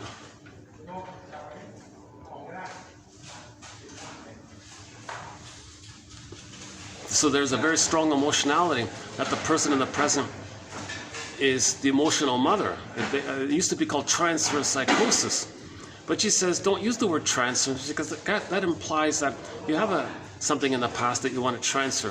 What if they're still live in the baby area of the nursing and everything is just a continuation of that or perpetuation of the ongoing thing?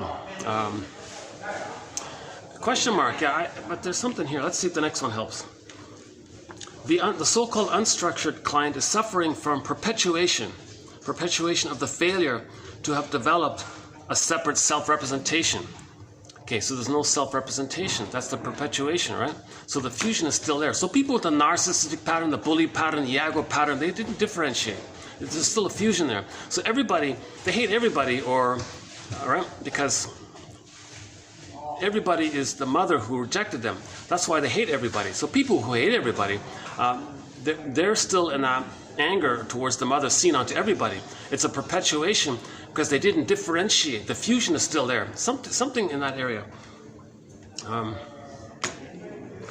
The therapist, oh, yeah, I'm sweating again here already. I got to do another AC run. The therapist is, in some degree, oh, I see, it's after their lunch break. Is that why they're all after? The therapist is, in some degree, experienced as part of the self-representation because the object representations are incompletely sorted out from the representation of the self. So the fusion is still there. So the therapist is them. You see, they haven't differentiated. They don't have a mapping of an other and a self. They're still trying to formulate it. They're still trying to get some kind of mapping of who's the self and who's the other. They're still in that kind of primal state of fusion. So everything's blurred like that. They can't tell the difference between it's a boundary issue. Where do I begin and you end, and where do I begin and end? Where do you begin and end? Is the other person them? Are they the other person? They have that kind of blurred boundary issue, the psychic boundary issue. Maybe that seems to be what they're talking about here. Okay, again, the so-called unstructured client is suffering from perpetuation of the failure to have developed a separate self-representation.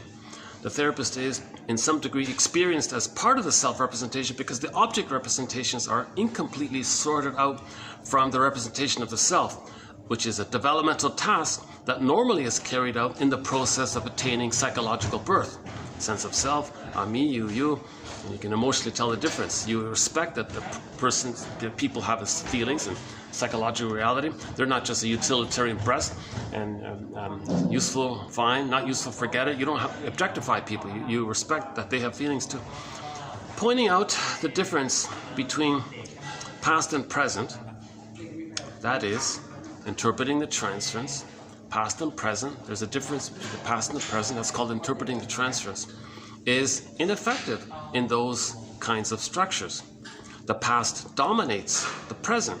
The past dominates the present. The present is the past still for them. There's a book, a self-help author has a book called David Richo or Rico, I'm not sure how you pronounce his name, R-I-C-H-O, When the Past is Present. I think that's what it's called. That's the only book of his I recommend, that one there. Yeah, okay, next one here. It is for this reason that I regard the transference of the unstructured client is uninterpretable. Yeah, so for a lot of people, they freak out if you say, are you acting like your mother? Are you imitating her somehow? Well, it's natural. People pick up traits from their parents. We learn from. Okay, but are you like really emotionally? Your attitude is like her, and you're angry by what she did to you, so you become her, and you're showing me how she treated you. That's called the transference. So you can interpret that. It's called the transference interpretation.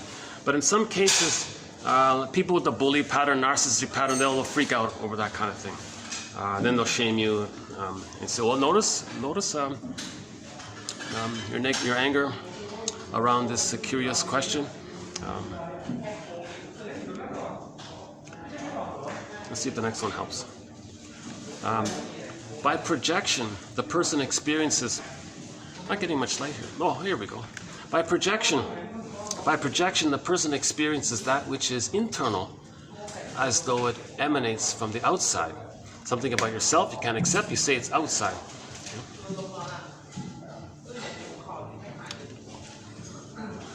Typical example, you unknowingly feel a little angry. Oh, he's so angry, he's so hostile, he's so... Okay. Oops. Okay, we'll talk about projection later on.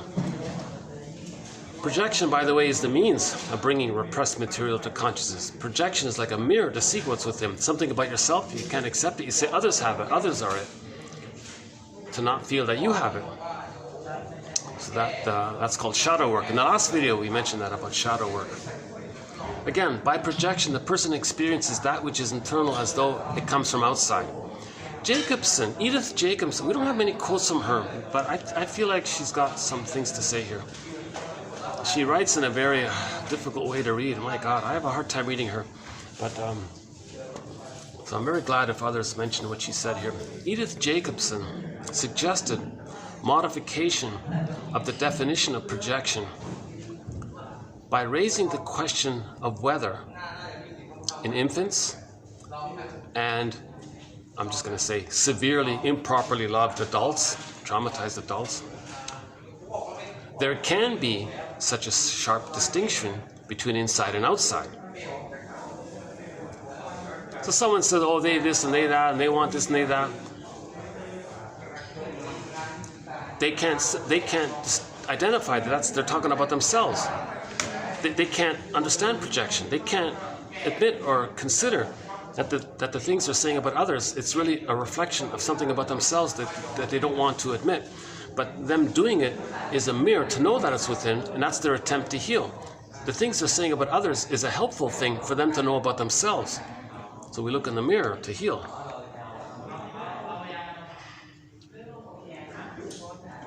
Geez, I wonder if I should go somewhere else here.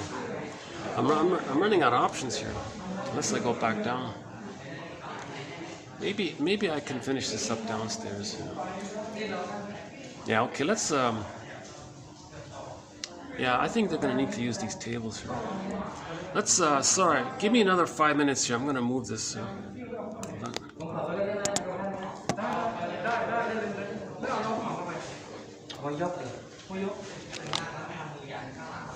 So excuse me, sorry, sir. No, it's okay, it's okay. I'm just leaving, yeah. All right, sir. Thanks.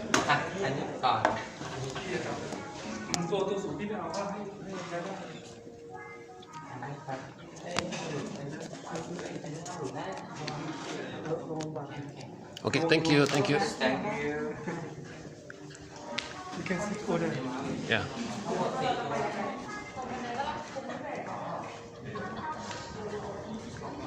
Maybe I can sit here.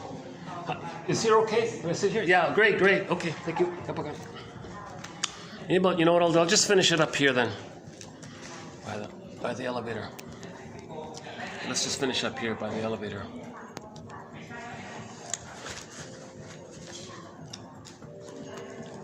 See, they were nice. Why don't you can go over there instead of here? Huh? All right. Appreciate that. Okay, let's finish these quotes then.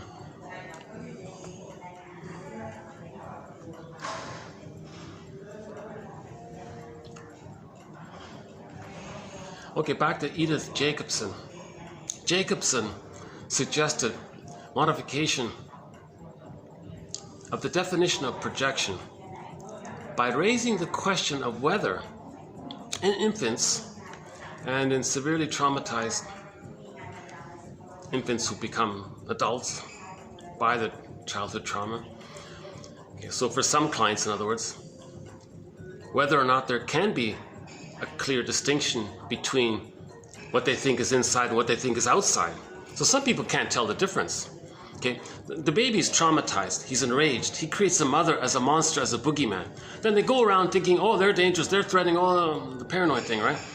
In pop culture, we see that's the paranoid thing. But the paranoid thing is talking about the artwork the baby created of his mother, an artwork which conveys the child's projected, denied, can't accept feelings onto the mother.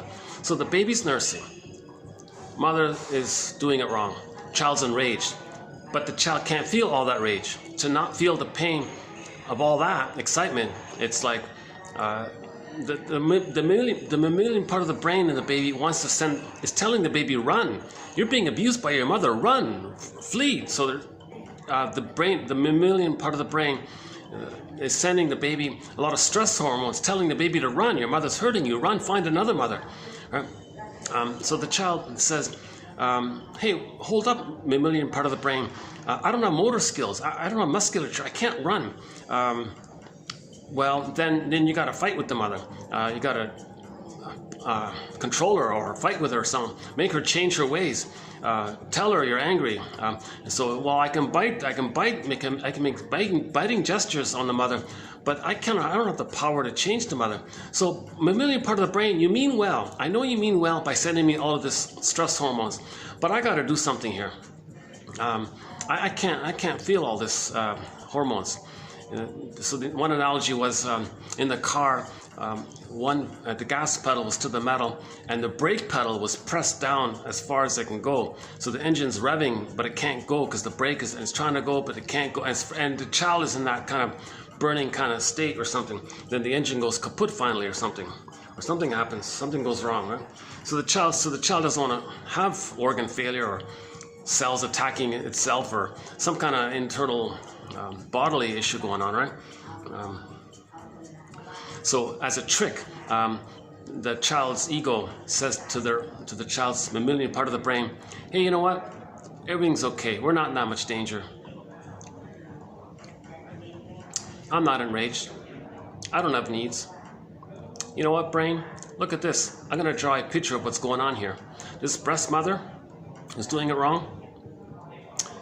The breast is enraged. The breast mother's enraged. You know, not me. I'm not enraged. And yes, I did have a need to take in, and yes, I got angry by that. And then I had a fantasy that I can control the breast, devour the breast, possess the breast, so-called oral greed.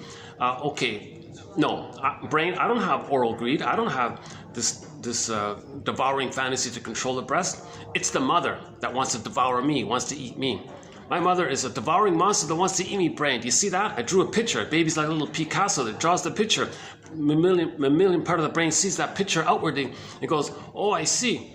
So you're not enraged? You don't have needs? That's right. I don't have needs. I'm not enraged. It's the mother that has all this. Comes at a huge expense, of course. Then the mammalian part of the brain says to the person, well, how are you going to just feed and survive? If you're relating to a monster that wants to eat you, how are you going to just take in the powder stuff? What are you going to do? Okay, good point, mammalian part of the brain. Like that thirsty guy in the desert in the scorching heat who hallucinates an oasis, I'm going to hallucinate a goddess breast. And I'm going to think, in my fantasy, that I'm relating to a goddess breast. The mammalian part of the brain goes, oh, so you're safe. You're with the goddess breast. That's right, brain. Oh, okay. Then fine, I'll send you all those stress hormones. Okay. So that's called the defense mechanism. A trick of the mind, a maneuver of the mind, an operation of the mind, a mechanism of the mind to fool their own mammalian part of the brain to not send them all that stress and adrenaline. So it saves the organism from all that stress hormones. Otherwise, he would, like, metaphorically go kaput inside, kind of thing, right?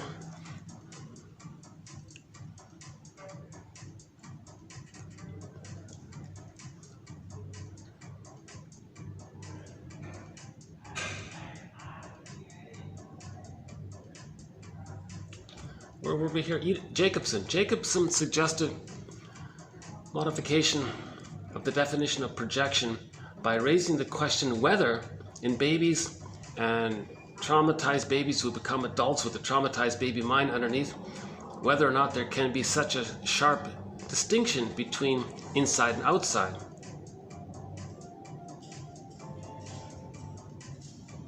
So if the child is traumatized like that, and they have an image of a frightening monster that wants to eat him, like in Hansel and Gretel, the witch wants to eat the baby, right? And the Cyclops eats the people. So these images, the myths and fairy tales of a dangerous witch or monster or minotaur, these kinds of things, that describes the baby's rage and the need to take in, and the angry greed that blends. It's condensation. If you condense, like condensation, if you condense these attributes of the child, okay, the need to take in, and the angrier and angrier he got, and it turned into a greedy oral fantasy. You condense all that. Okay? So the child puts that onto the mother image and says the mother's a devouring monster that wants to eat him. That represents the condensation of the baby's traits of his need to take in, which turn into oral greed. Okay, the devouring, hungry wolf, and the wolf enraged. The mother's an angry, enraged, devouring wolf. So in Red Riding Hood, you got one of those images like that, of the angry wolf that eats the people. No, nothing like that. That's a symbol to talk about that baby's attributes projected onto the mother. The mother doesn't want to hurt the baby, but the baby's enraged and says the mother wants to hurt him. That's called the paranoid part of it. Now, if a person has that, very traumatized like that, they may constantly, perpetually see their own boogeyman image everywhere and always think everyone's so dangerous and threatened. Then the mindset is, well, eat or be eaten. So the baby wanted to take him. No, the mother wants to take it. So the template is, my greed or your greed, my envy or your envy, me or you. This kind of either or mentality. That's the baby trauma. So that, I think that's what maybe they're saying here. That the baby can't tell the difference between inside and outside.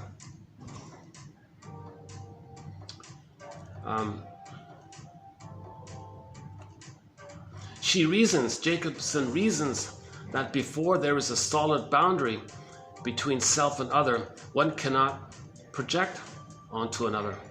It is such considerations that force us to redefine transference in developmental terms. Okay, so this Miss Blanc, this Gertrude woman here, Miss Blanc, I'd love to interview her. If you're around, Miss Blanc, sorry, how do you pronounce her name? Is it Blanc or Blanc or Blanche? If you're around out there, reach out to me. I'd like to interview you. I'd love it if you would elaborate and update us on your latest thoughts about this area here that you're working on. Because she's addressing something that's hard to describe. She's addressing something that refines our concept of transference and projection. And she's saying that, think of it more in developmental terms. Some people might be in a constant state. They're not projecting it because they're just live in the constant state of trying to establish self and other differentiation. So that would be like in the case of the Stinger personality patterns, bully pattern, Iago pattern, narcissistic pattern. So they're always they're metaphorically always projecting. But she says, don't use the word projection. They're just in the liveness of still trying to formulate some sense of self and other.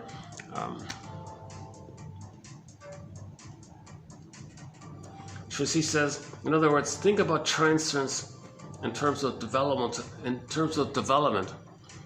If the child doesn't develop a distinction between self and other, then let's not use the word transference, she says.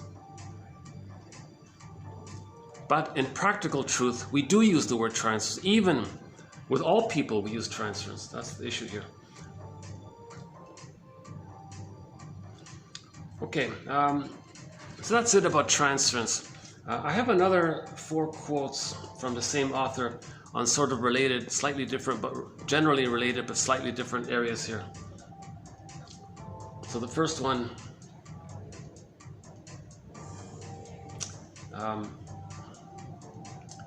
is about this theory that the father can help the child to differentiate from the mother. So in normal development, the mother and the baby are one. If he's loved by the mother, he feels safe to have his identity. Now sometimes if there's a confusion there, the child will be very fascinated with the presence of the father because he's very different from the mother. That interaction with the father can help wean away from the mother, and then the child would want to link with the father to help separate from the mother. It's not healthy to have to be married with mom within. So the presence of the father in the post 4 to 5 months, or starting 4 to 5 months, not before 4 to 5 months, post 4 to 5 months, the presence of the father, seeing the father around, slowly starting to interact with the father, that can help. If the child didn't quite get enough love to feel safe enough to differentiate and hatch out, the father's presence can sort of facilitate that a little bit.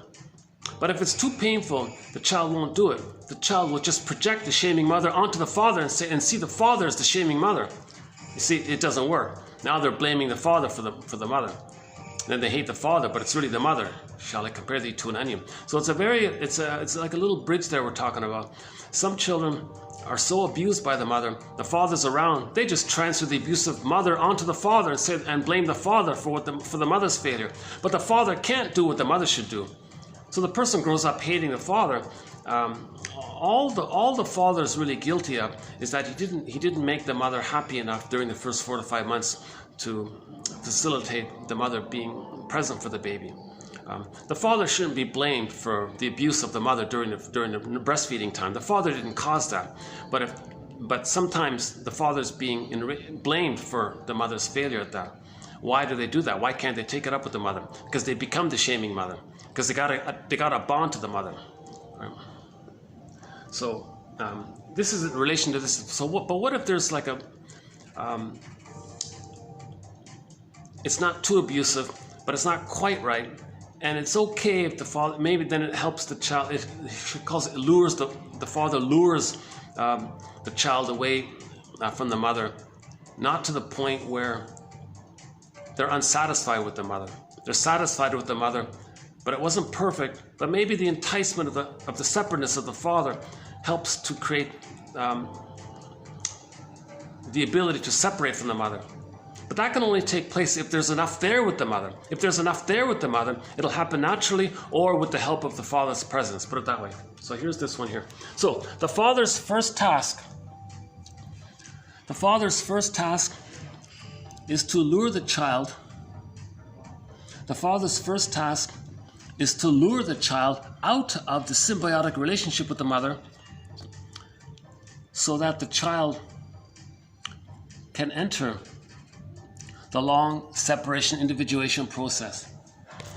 See, some children don't even enter into the separation process if there's a problem in the first 4 to 5 months. If there's a problem in the first 4 to 5 months, if there's no maternal holding environment, if there's no symbiosis with the mother, if there's no egg, then they can't hatch out. In order to hatch out of an egg, you gotta have an egg. So some children are not really getting. Maybe I should move here. I'm trying to think. Okay, a whole bunch of I think there's the preparations are taking. Okay, let me take it downstairs. I'm gonna move downstairs. Thanks. Okay. Is there some kind of big meeting here today, right? Is there like a big conference? Yes, but it's already finished. Already finished. Looks like you're preparing for a new one, aren't you? I think there's another one inside. Another one coming up. Yeah. Okay. No. See, they're preparing for another one. Oh, okay. If they're gone, maybe I can stay.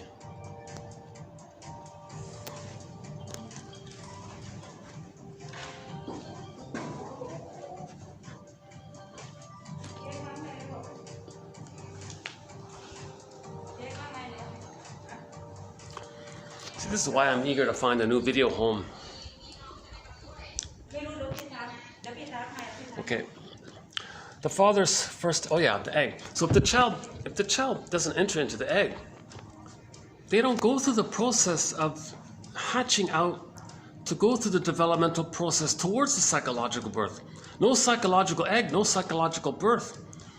Now, if the child does enter into the egg, and it's okay there, the presence of the father can lure the child out of the egg.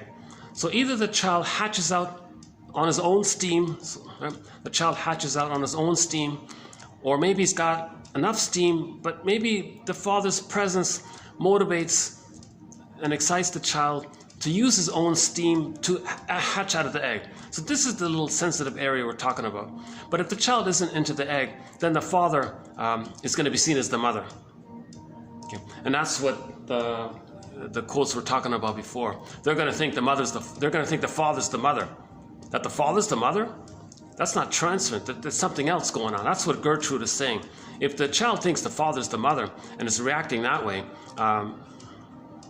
that's not really transference anymore. It's some other phenomena of still being in that place of trying to establish some kind of safety to have a self and an other. See, I think that's what's going on there.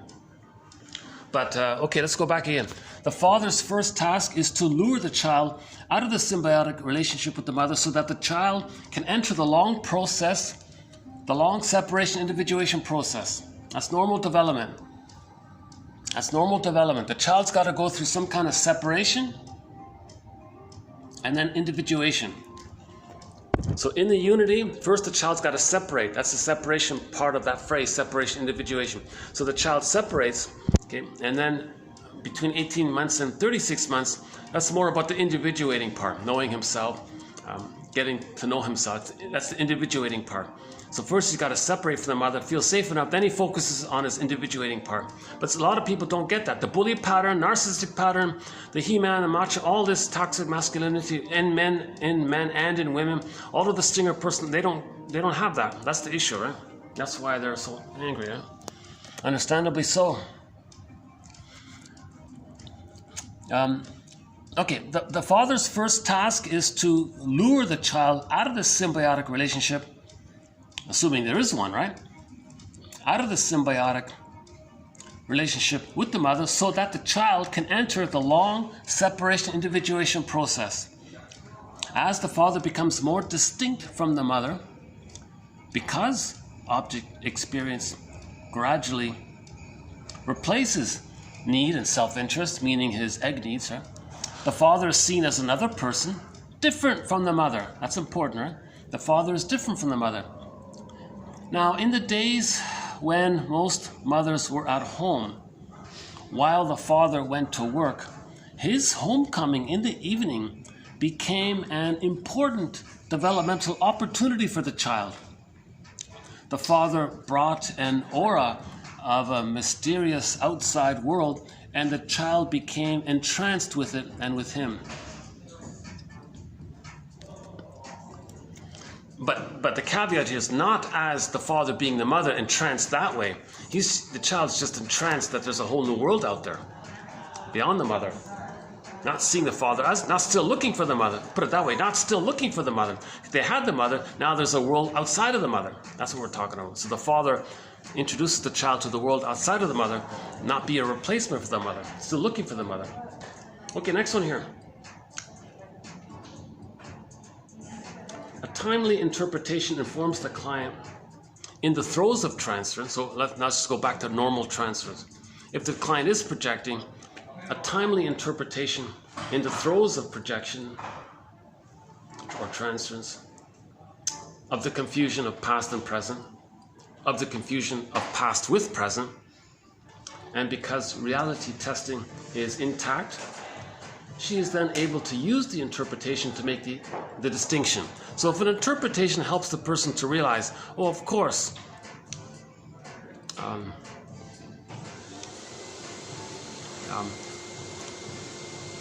the person in the present isn't the mother or something, but they say, but they feel like my mother, but they're not. I know, but they feel like it.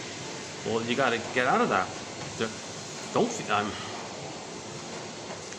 right? So the interpretation helps to make the distinction. So that's called reality testing, where you accept that the present isn't something in the nursery. Now, when we talk about the 35 ways repetition compulsion is enacted in the present, I won't do it here today, but we talk about this. Some people think that the planet is the breast. They have a problem with reality testing. The planet isn't the breast. Now, for the baby, the breast can satiate them. But if there's a problem there, they transfer that onto the planet, planet breast. So they want to extract endlessly and be satiated, but it can't. The planet isn't the breast.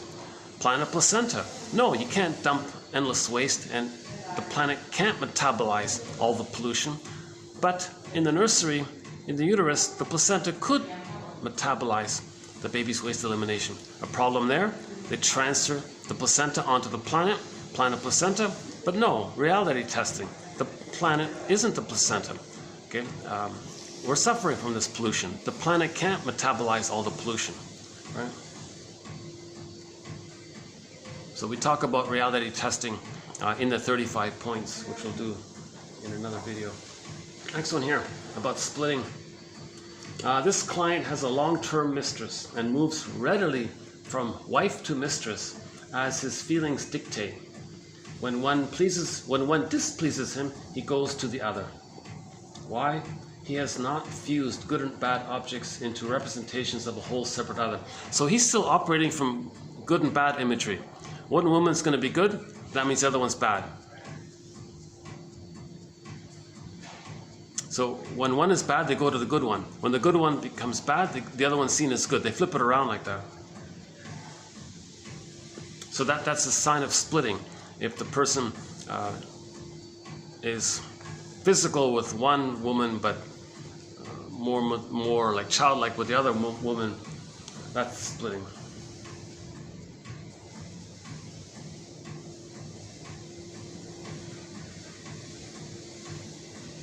Because in trauma, the feelings are out of the body, right? So the feelings will go to one person, but it's out of the body. Then with the absence of the feelings, then the body functions another way. So in other words, they can't blend in affection and romance. They can't blend love and intimacy together. They separate it like that. So the mistress receives the romance side, and then sort of the more homey thing goes with the wife, let's say, but the more, but the guy can't be romantic, or the lady doesn't feel interested in the spouse, so they want to have a mistress in that area. That represents some kind of splitting that's still taking place. They can't bring it together and feel safe and curious and interested and happy with one person. Just like in the mind, the template is goddess and demon, so it's split. In the normal development, the other is one, not two. The goddess and demon should come together to a human image. If the human love isn't there, the child goes back to the archaic goddess and demon imagery. That's the splitting mechanism. So they see things in either or, perfect or forget it, and they lost their feelings by it, and the bodies without the feelings, and but in normal development, all of the feelings, I'm okay, you're okay. I have to update that one. We haven't done much on that one. Last one here. The theoretical theme.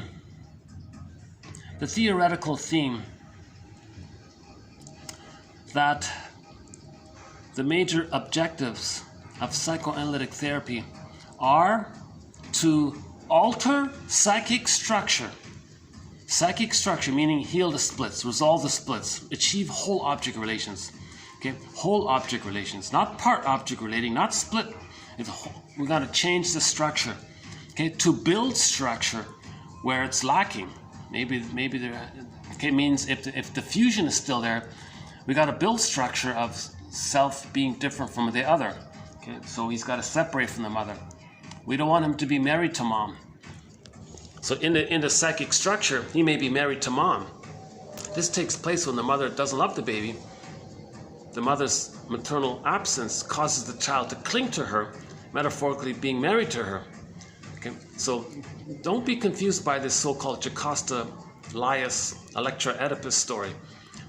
Okay, the issue starts with when the mother uses the child. That means the mother's love isn't available for the child, causing the child to cling to her. In the mythology world, the child and the mother are blurred like that. That's the intermarriage. But the child didn't want that. No child wants that. The child is just desperate to search for mother's love. So that's the intermarriage like that. So don't be confused by pop culture with that. It begins with Jocasta. Now, of course, she's doing it because she herself, when she was a child, was looking for mother's love and didn't get it. So she's reenacting, replaying what happened to her. So if the mother herself, when she was a child, didn't get enough love, she's not going to give love to her child to reenact how she didn't get enough love. And the psychic template is going to be inwardly, the fusion is still gone, still there. That's called intergenerational trauma. To build structure where it's lacking, to alter basic object relations patterns, and to deal with defenses and the conflicts that lie underneath them. So we want to update the structure, heal the structure. So the psychic structure alters and changes with the awareness, with the relationship. It's both. The relationship is the yin of healing, and the free associating and the conscious, that's the yang of healing. So we need both the yin and the yang of healing. I really love this huge Ferris wheel. I think it's called the Bagua Ferris wheel, somewhere in, is it central China or western China or something like that. I saw this huge, massive Ferris wheel with the Tai Chi symbol in the center of it. Yeah? The yin-yang symbol, the Tai Chi symbol. And it was going around and around like that.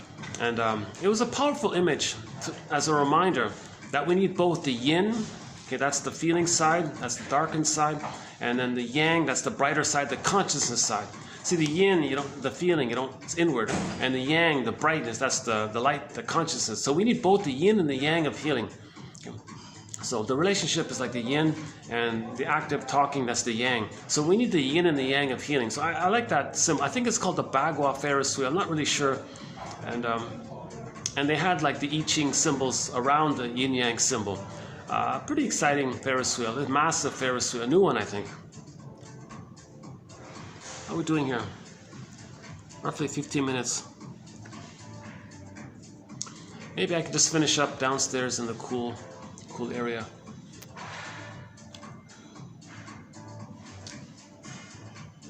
Are we gonna play a song here? Let's see. A sec. Should we play a song? How are we doing here? Oh, I guess I could play a song, yeah.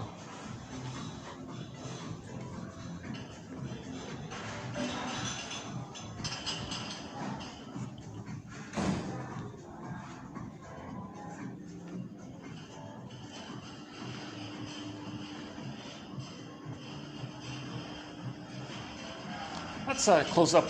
Let's play a song. I think I can play a song here, yeah.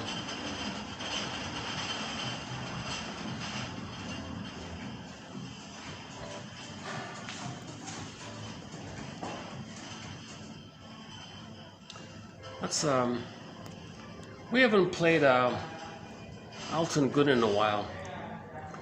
Here's sort of a fun, sort of a upbeat song here. This one here, Rakia Kalaman or something. Rakia Su Kalaman.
Our theme song.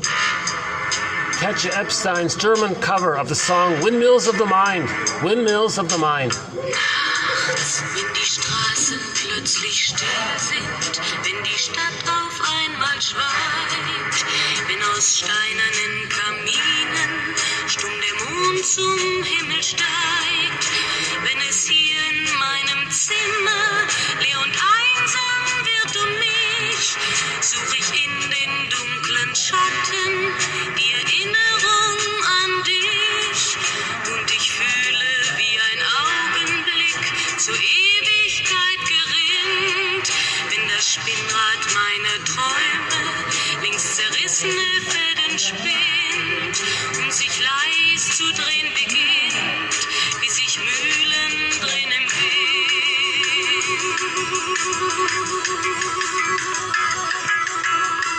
Und es kreisen die Gedanken ohne Anfang, ohne Ziel, wie die schnellen Wellenringe, wenn ein Stein ins Wasser fiel, wie ein Kreisel, den die Peitsche übers Straßenpflaster treibt, wie Spiralen, die ein Adler in den Abendhimmel schreibt.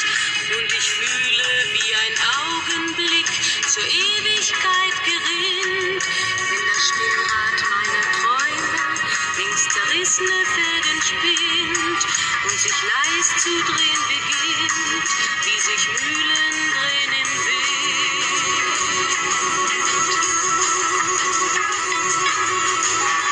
Tausend Fragen ohne Antwort, tausend Fragen ohne Sinn. Warum flog für uns der Sommer wie ein Pfeil so schnell dahin? Hat der Herbstwind gar die Spuren unserer Liebe schon verweht? Wenn erst weiße Flocken fallen, ist es dann für uns zu spät. Sah ich eben nicht im Dunkel deinen Schatten an der Tür, hoffte für ein paar Sekunden, du kämst doch zurück zu mir. Doch warum sich selbst belügen?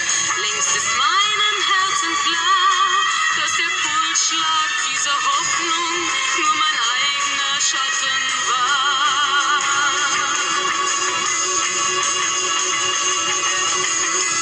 Und ich fühle, wie der Augenblick zur Ewigkeit gerinnt, wenn das Spinnrad meiner Träume links zerrissene Fäden spinnt und sich leis zu drehen beginnt, sich im Kreis zu drehen beginnt,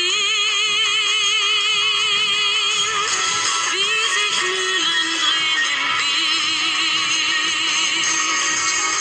wie sich Mühlen drehen im Wind.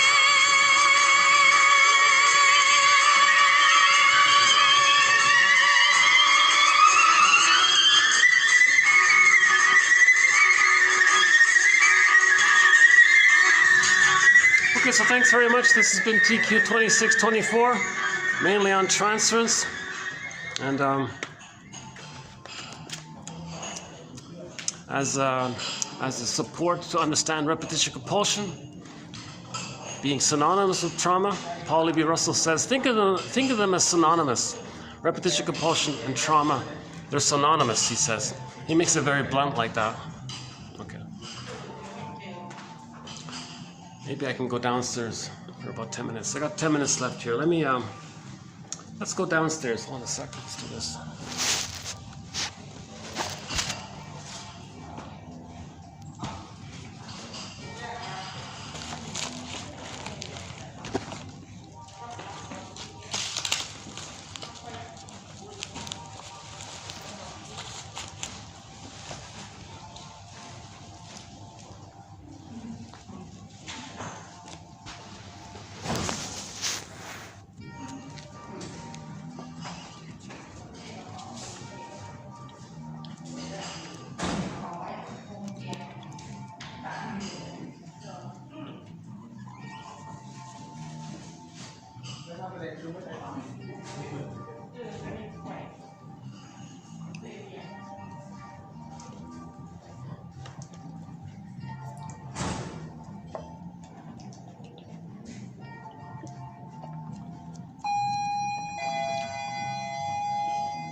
Let's try the second floor.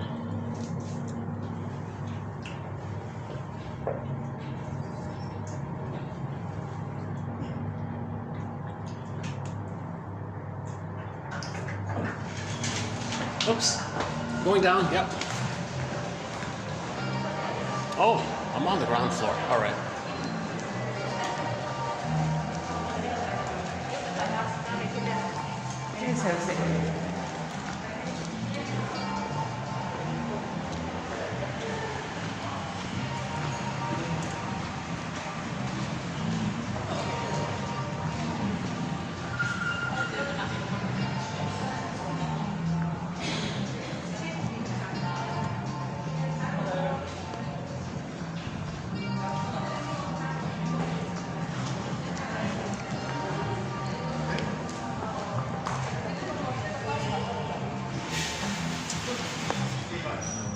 So maybe I'll just finish up here then. Any final thoughts here? Yeah, today was I feel very different today with that super concentrated sugar, not sugar, caffeine. That's very strong caffeine. Actually, ironically, I'm drinking the other coffee to remind me of what I should feel.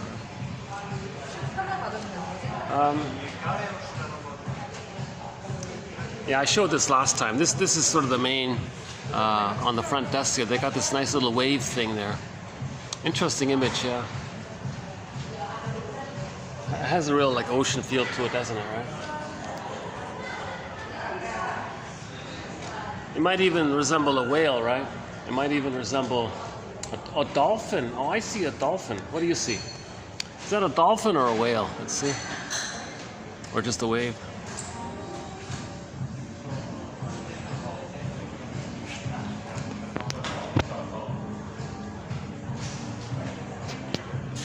Got about 5 minutes here. So when this video just suddenly cuts out, that'll be the end of the video. I'm trying to raise consciousness here. I'm trying to understand this psychoanalytic perspective. I'm trying to understand repetition, compulsion, and transference. So yes, I'm not offering a clear, concise presentation. I do have a lot of stops. As you've noticed, if anybody's watched this, I have a fair bit of stops and ums and ahs and stops and starts. And it takes me a while to get back on track when I feel a little distracted about something. So my delivery has some work to do.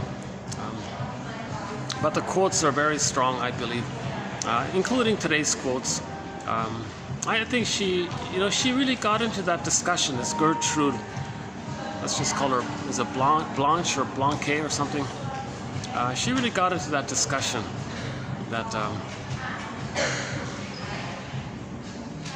maybe she's addressing this issue of why somebody resists the idea that they're being dysfunctional, that the present isn't the past. So maybe they're still in the past and they have a hard time with that. So she says that's because they haven't established the clear boundaries in the memory template of self and other that's still fused there. Now those personality patterns that spring forth based on unmet fusion, we discussed a little bit in the last video. So the final quote in this batch of today's batch was to sort of update the psychic structure, heal the psychic structure, get it to whole object relations.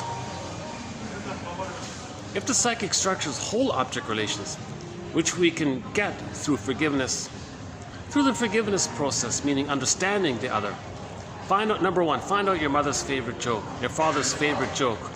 That gives you a clue to the theme of their psychology, maybe. Find out your parents' first three earliest memories.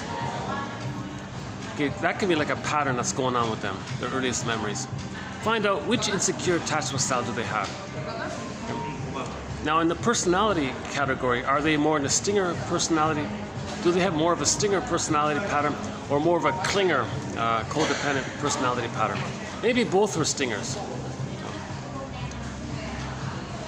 So Grosskopf says to honor your parents, you got to get a psychobiography, be a psychological detective, and shrink your parents, analyze your parents, get their story, get their narrative. That moves towards seeing them as people, wounded people. We're homo traumicus. We got to appreciate this. We're traumatized versions of ourselves. We're not too far gone, but we're kind of confused with, as a baby, we needed love, and we didn't get it, and we froze up. And then we're doing all these gymnastics and confusing things with the hope that somehow we can travel back in a time machine and get the love that we needed. That's all we got to understand, basically, right?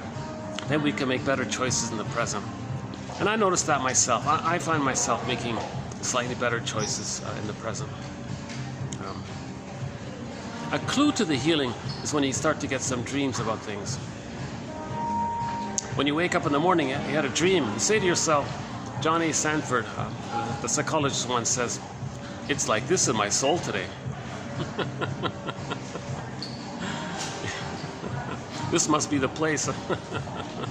This must be the place. It's like this in my soul today. Yeah. All right, yeah. What do we got here? Just 2 minutes. Oh, just 2 minutes left here. Jeez.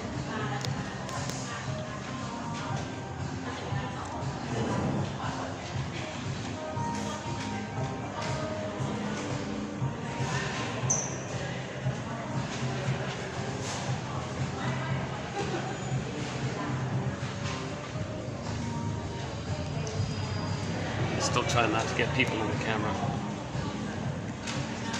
So this video, usually my camera gives me 2 hours and 3 hours and 2 minutes roughly. So any final thoughts here? Well, we'll be adding more quotes to our various threads, and weaving the basket. And the egg comes in, we stop repeating. Another song by Ketja Epstein. So you heard our theme song just a few minutes ago. Another song that we played of hers is called Diese Welt. Diese Welt, This World. Interesting song. The lyric in there is that, hey, our world, this world, it might be just like this little tiny speck of dust in the universe there. But hey, it's our speck of dust. And besides, all the other specks of dust are so far away. So this is our world. This is our. So what do we want? Do we want the children to play on clean beaches and have a happy childhood, or do we want the beaches to be filled with dying dead fish and the children are all confused and sad about the sight? So what do we want? This is our world. Diese Welt. Yeah. So that song got through. I was able to play it, but I couldn't play Katja Epstein's cover of a heartbreaker called Fluschwieger. Means heartbreaker. Why do you have to be such a Fluschwieger? But no partner in the present causes the pain that the mother caused.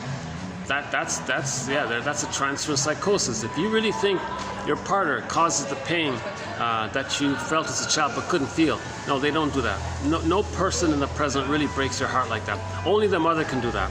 Only the mother can cause that kind of soul fragmentation. The partner just reminds us of it. That's all it is, right? So when that song Turned to Stone, yeah, we'll talk about that another time. By Jeff Lynne there. And even Rick Santos, one of our musical voices, has a song called Mistreating Heart. Oh, you're such a mistreating heart. Well, not, partially maybe, but really, it's the mother who was a mistreating heart, you know. The girlfriend saying no or something just reminds the person of the pain they felt when the mother said no to them. So the partner is just living their lives, you know. But sometimes attraction is based on the unconscious reminder that the partner has the same psychological pattern that the parent has. And then we are revived. That's falling back, falling in love. Or we transfer the template into the present, distort the present to fit the past. That's called falling. That's called transference. Today's topic, transference. So sometimes the fantasy is that the person in the present emotionally felt like the past mother. But now the fantasy is that the partner, being an emotional parent 2.0, the partner is like a proxy for the emotional parent 2.0. Now the fantasy is that the partner / parent is going to be the good needed parent that was needed in the nursery. Hence the play title, I love you, you're perfect, now change. Trying to coax, role-induce somebody in the present. But it's impossible. Nobody in the present can be the good mother in the past. So the person in the present feels unseen, they leave. Then they say, oh, you're a heartbreaker. No, they just didn't feel seen. And the complicated thing is they might be doing the same thing. They're operating out of their template, and they say to their partner, no, you change, no, you change. So in transference love, both partners are saying, in effect, you be the good partner that I needed in the nursery. No, you be the good mother that I needed in the nursery. And they're competing to see whose childhood they can recreate. So without consciousness, they're both going to be disappointed. The relationship's going to become like sour milk. But the initial enthusiasm is that when a person is reminded of the mother, they're going to go back to the place of the oneness, the needed oneness of the mother, the symbiosis, the merging, the symbiosis, the unico mystica. That's the honeymoon period of the relationship. So they're going to be revived back because they're trying to resume development and get what they need. So because the traumatized baby is in a place of timelessness. So they're reminded of that place. So now it's like a chance to redo it and get it right this time. Hence that play title, I love you, you're perfect, but could you please change? Could you please be the good mother that should have been there? Right? And the other one's doing the same thing. So hence these relationships are pretty dramatic. And you change.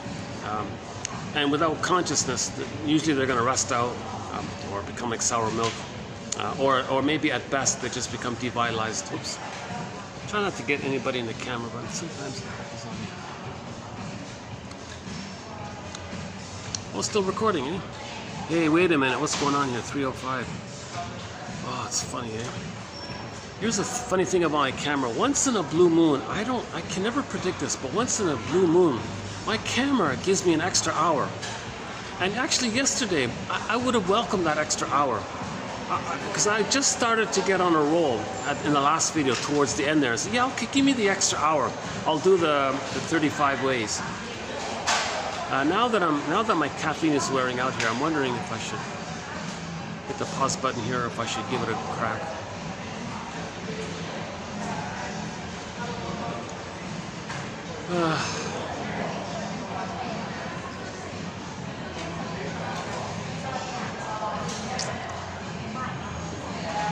Let me think about it.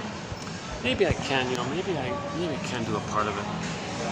Okay, let me get out the list of 35 ways, and I'll see if I can run through at least a portion of them. I mentioned one of them about the AI one, amplifying or enhancing the greed, the collective greed, individual greed, and then everyone's envious of others, and no one wants to see someone else not be envious, so they interlink, and then AI enforces it. So there's a whole thing called the 35 ways we can see repetition compulsion being seen collectively. How does that work collectively? Okay, let me see if I can try it, because it looks like I've got the extra hour here. Yeah, it's giving me an extra hour here. Hold on a sec. Let me get the list out. Hold on a sec.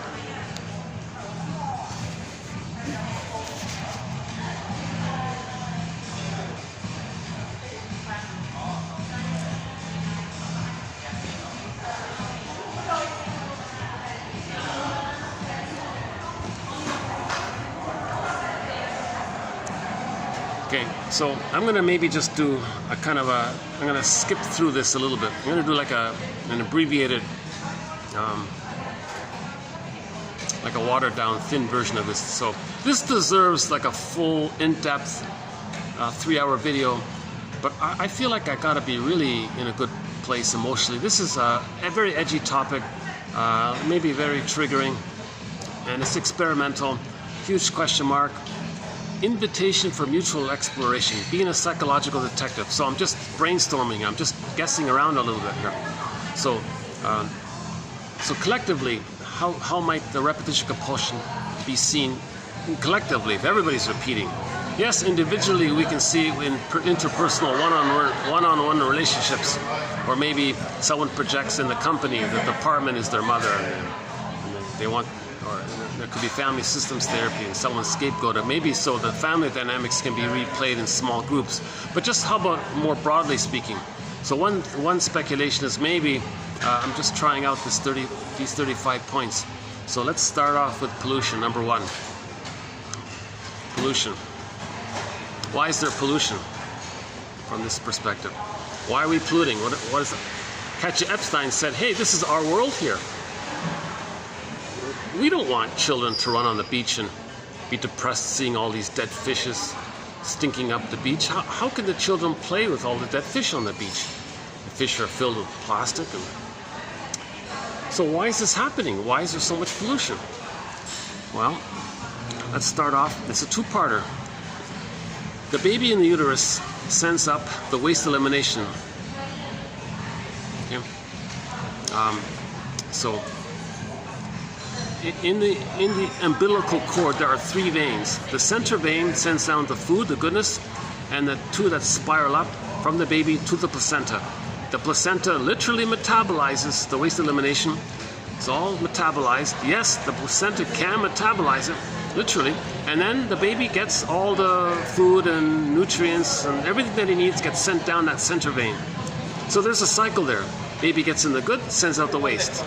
Baby sends out the bad, the waste gets in the good. It's just a cycle like that. Sends out the waste, gets in the good. And there's like a flow there like that. Let's say that's broken. Prenatal trauma, birth trauma, let's say there's a problem there.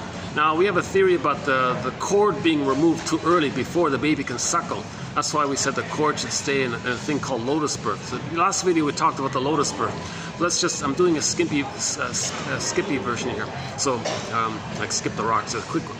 So let's continue this into the extended womb. If we don't want to look at this idea of the uterus and the blood flow and the veins and all this, let's look at the transfer over into the extended womb. In the extended womb, the mother metaphorically metabolizes the baby's distress and anger and fear and waste, unwanted, quote unquote, pollution, waste, painful feelings, unwanted, right?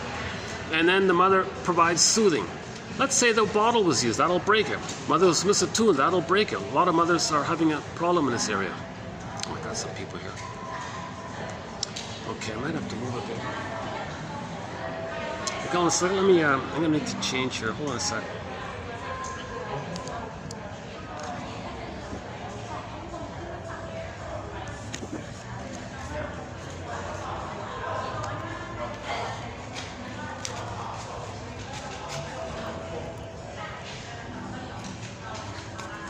Okay, hold on a second. Maybe we can go back over there.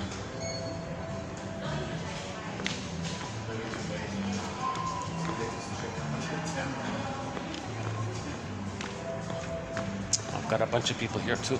Jeez, it's getting busier here.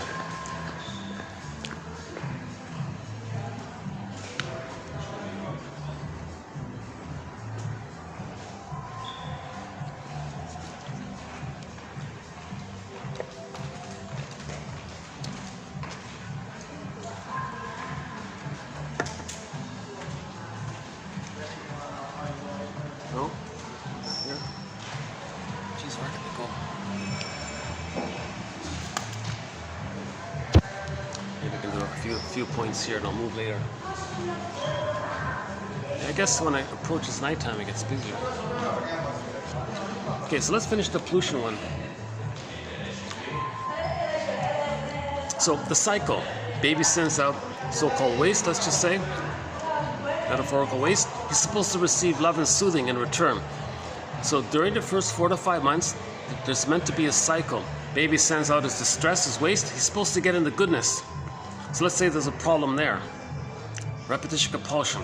How is that symbolically enacted in the present? What in the present can symbolize, approximate, metaphorize, somehow represent in some way, whereby we will transfer that problem into the present. To see the present. I'm not bothering someone here. See, I don't want to bother anyone. I'm just gonna go here. Hold on a second.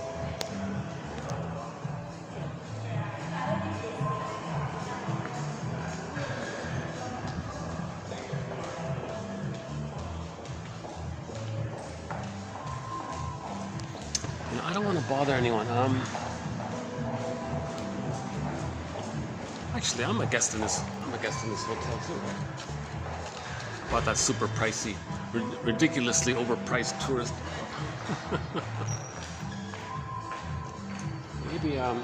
Maybe I can do. No, if I do it outside, it's way too noisy. Okay, let me try where I was. Let me go back to where I was. Hold on a sec.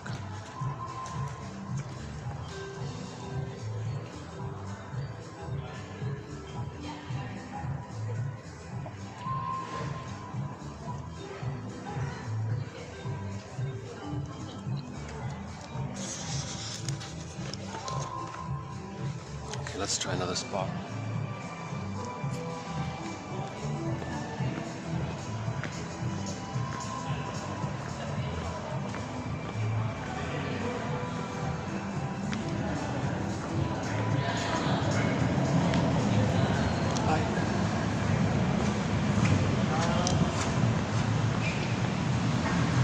Let's just, maybe I can do it here for a bit. Hey, hang on. Are they busy down here? Hold on a sec. Oh, that's too bad. All right.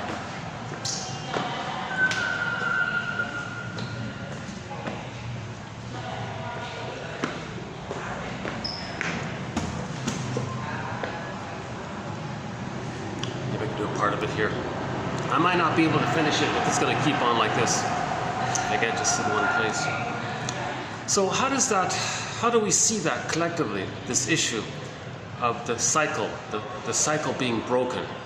Remember, in repetition compulsion, we transfer the past into the present. The present becomes like a symbolic staging for the past. So how do we see that? Well, the baby had to send his waste elimination, or the metaphorical distress that he didn't want, and he's supposed to receive the goodness in return. So how is that symbolized? How is it that maybe it can be symbolized? So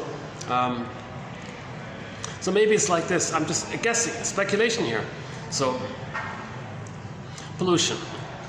So the person might pick up the phone. I'm not sure. I'm not into this. But let's say the person picks up the phone. They call their stockbroker. Hey, stock lady, who pollutes and makes a profit? That's the cycle, right? That's the thing they're going to replay. Baby sends out the waste, wants to get into goodness. Stock lady, who pollutes? And I want the profit, the goodness of the money, the maternal money, material matter money, linked like that. So getting like a profit, getting something good, the money. Right? So stock lady, who pollutes? And I want to make a profit. That can symbolize and reenact the trauma. So when there's trauma, we repeat, but in the present, we can't repeat the actual nursery experience because there is time. But the present can only be symbolic for the past. So the symbolic present would be, let me pollute and I want a profit. Okay. So, now the other people doing this, they're the proxy. So proxy means someone who feels for you, someone who does something for you, or someone who plays a role for you. So stock lady, who could be the proxy for me? Because I can't do it directly, and I want a profit. So who pollutes and makes a profit? Stock lady says, oh yeah, sure, yeah, we'll buy a bunch of shares, and someone's fill in the blank or something, right? So that might be. Now it doesn't change what happened in the nursery. Polluting the environment, making a profit, doesn't zoom the person back to the nursery to change what happened in the past. You see, we repeat with the fantasy that by repeating, we can somehow get the needed love past. It doesn't work. Okay, polluting, dumping 10 billion tons of plastic in the ocean and making a profit, it's ridiculous. You see, so this is the confusion between that Jacobson was saying. They don't understand reality testing. You know, it's not going to work. So the idea is for the person to observe themselves. Why am I polluting and wanting to make a profit? Is that a communication that my mother didn't metabolize me and soothe me and love me when I was distressed? That's sort of the working hypotheses. We'll update this one. Okay, number 2. That's the same guy still staring at me. I moved originally because one guy was sort of looking at me. Let's do this here. move here. Okay, that's better. On occasion I get that. Someone's very curious. What's he saying? What's he talking about? Who is he? Oh no, that's unsightly scene here. Hold on a second.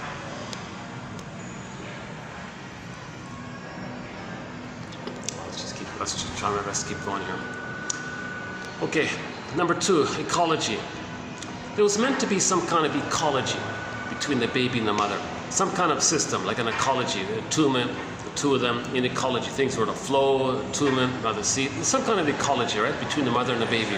Mother-infant dual unity, that kind of thing. So that got smashed, right, in trauma. So what can symbolize that later on? Hey, stock lady, who breaks the ecology? I was deprived of an ecology with the mother.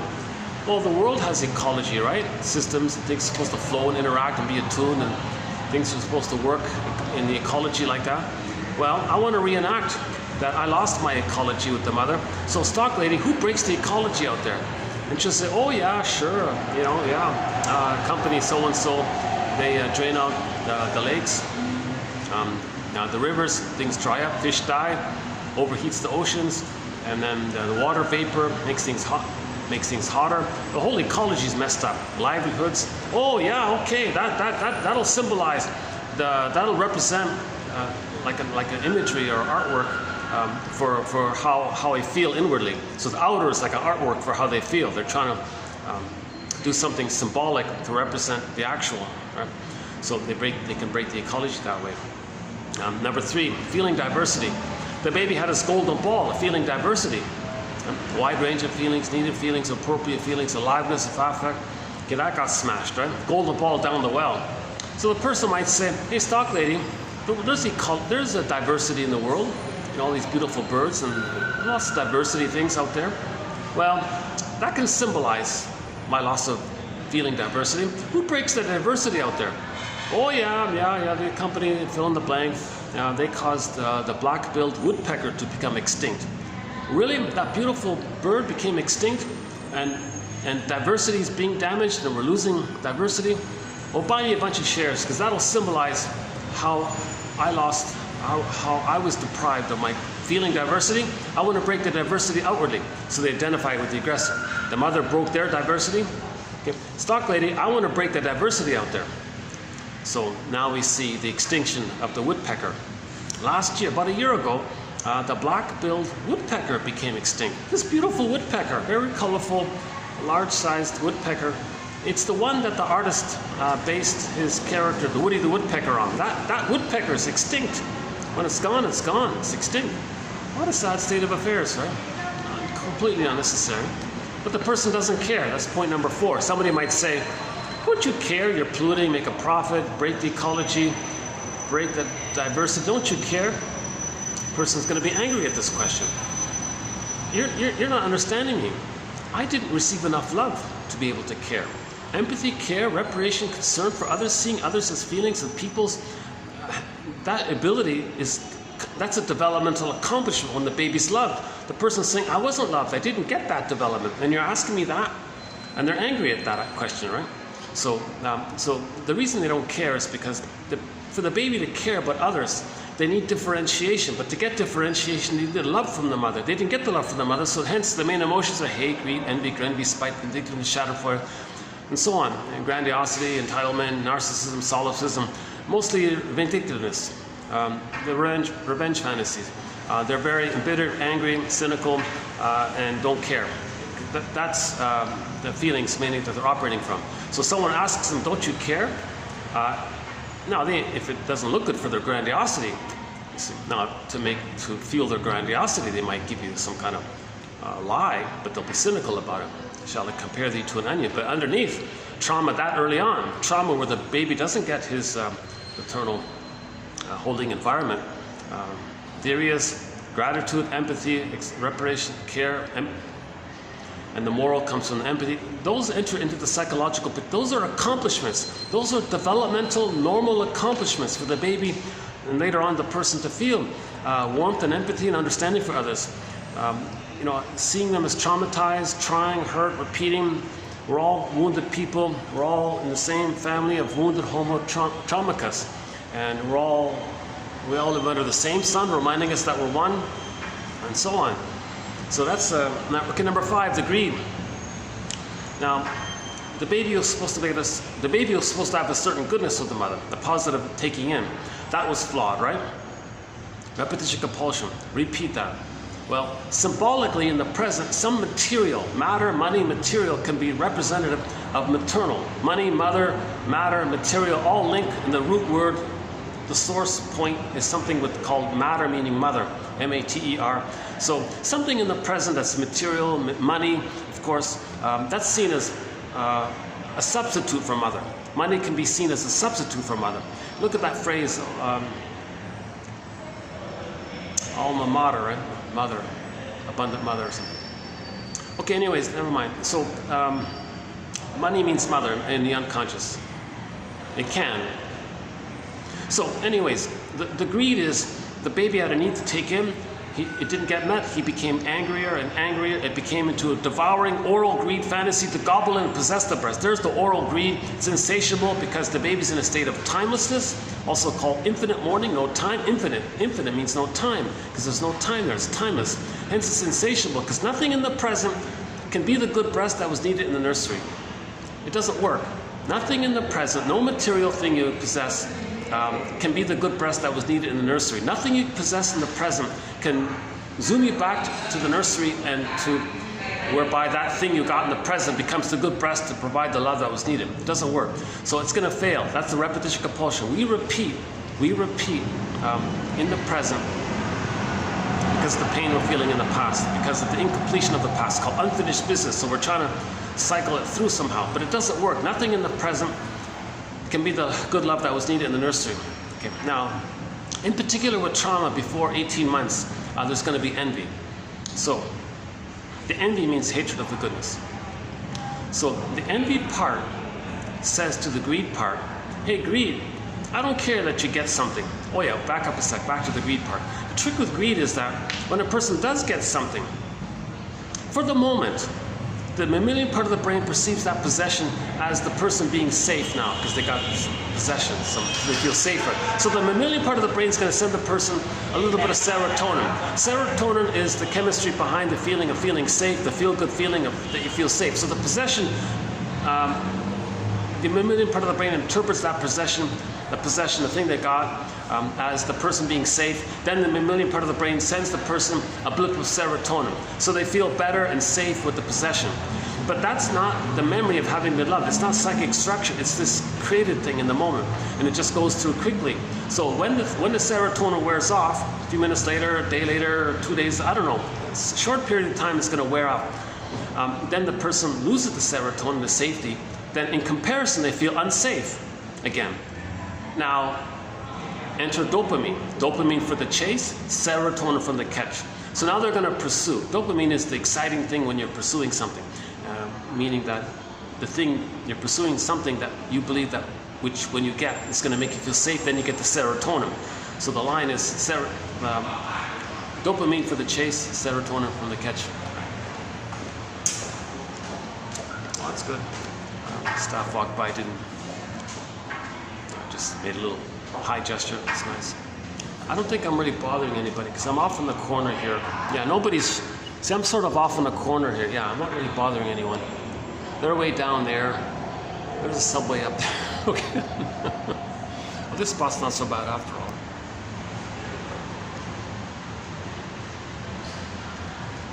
Okay, now let's move on to envy. So, greed is this compulsion, repetition compulsion, due to the failed breastfeeding experience, due to the failed nursing. So greed comes from the failed nursing experience, not just food and all that. Now the envy part, if there's envy, that's for the stinger personality. So those who are traumatized before 18 months get the bully pattern, the Iago pattern, etc. Iago is very based on envy. The envy part says to the greed part, hey greed, I noticed that you have this compulsion to try to get mother's love, and you get something that symbolizes it. Now, I have no gratitude for that. I'm not going to accept it. Envy is hatred of the good. So I'm not going to accept it, I'm going to hate it, I'm going to reject it. So, but I notice, greed, that your act of being greedy is destructive. And envy likes that. So in effect, envy says to the greed part, greed, do your thing. So envy is hatred of the good. Envy wants to remove the source of envious feelings. Envy doesn't want to see goodness. Envy wants to see something that's goodness damaged. Now greed damages, so envy fuels the greed. So a famous short seller went on camera a couple of months ago, and he said, you know, all this pillaging that we're doing, destroying the planet, making a quick buck, short selling the planet, make a quick buck. This is not about greed. He's a centenarian. He said he's got billions, thousands of Ferraris or whatever it is. I don't know. Why does he need more Ferraris? It's not about the greed, he said.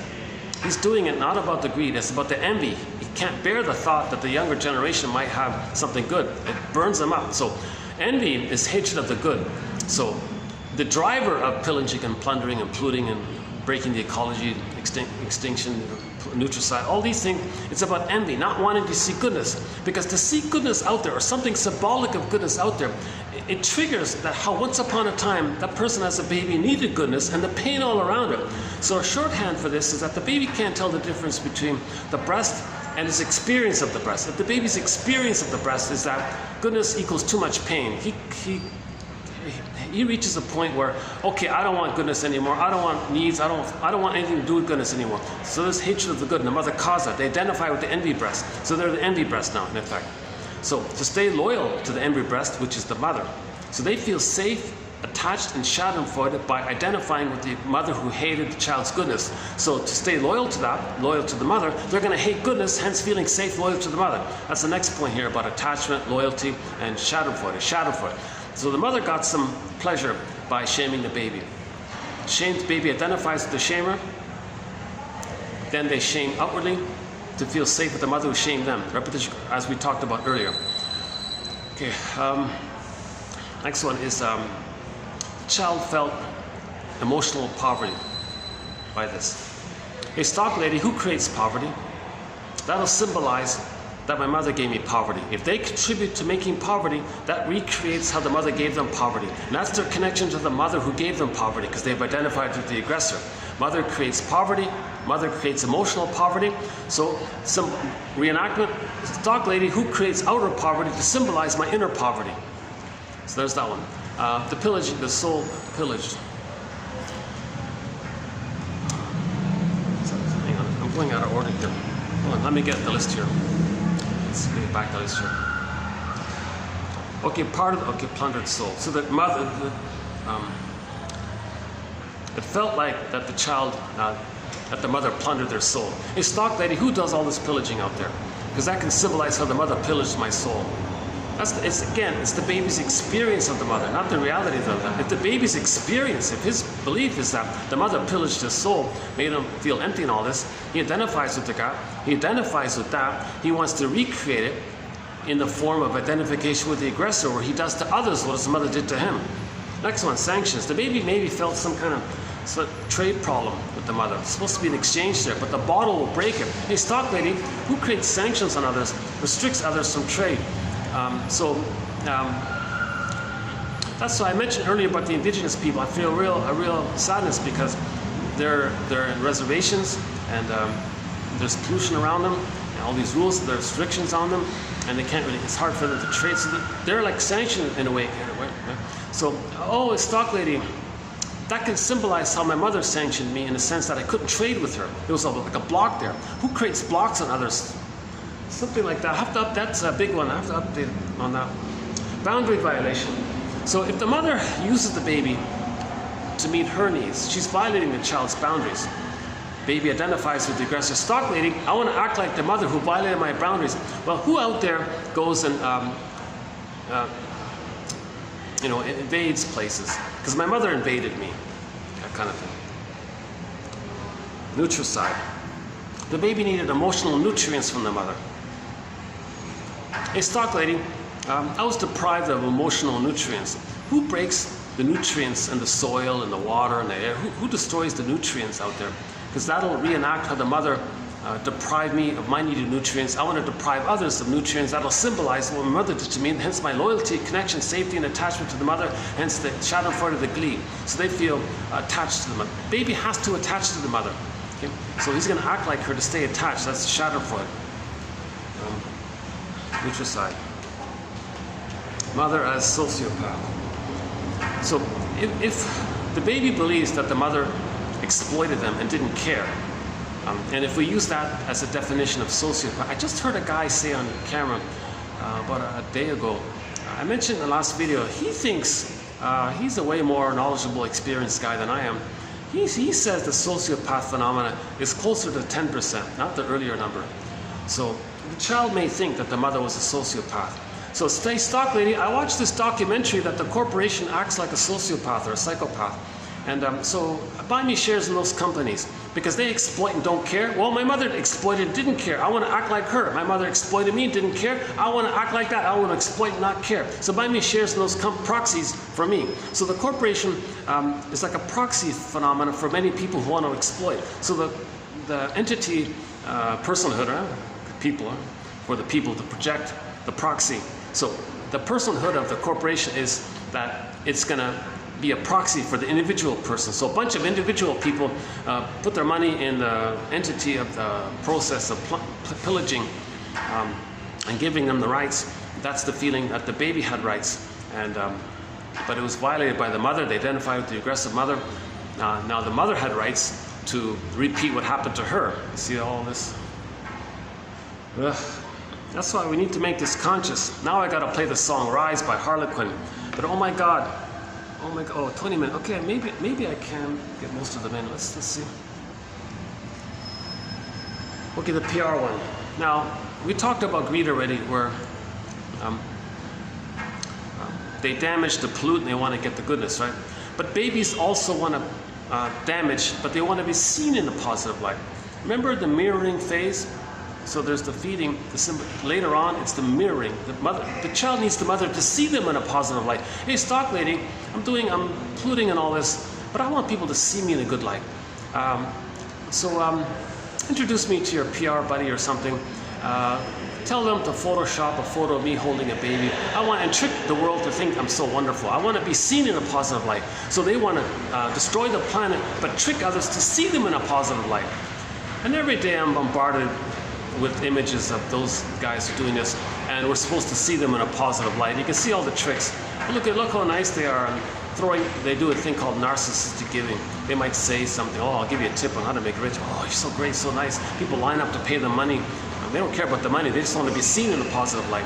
So that's the trick in that area where people are want to be seen in a positive light. Because that's the cycle again. Baby sends out the waste, wants to get the love. And the baby wants to send in the waste and wants to be seen in a positive light by the mother. So when the baby's crying, the mother's supposed to say, I still love you, I love you, sees the child in a positive. So they're looking for that. So PR, trick people to see me in a positive light. It doesn't work. A person can have 20 lifetimes polluting the planet and tricking people to admire them. It doesn't change what happened in the nursery. Okay, so all this is called the psychotic part of the personality, the puppet master taking over the personality.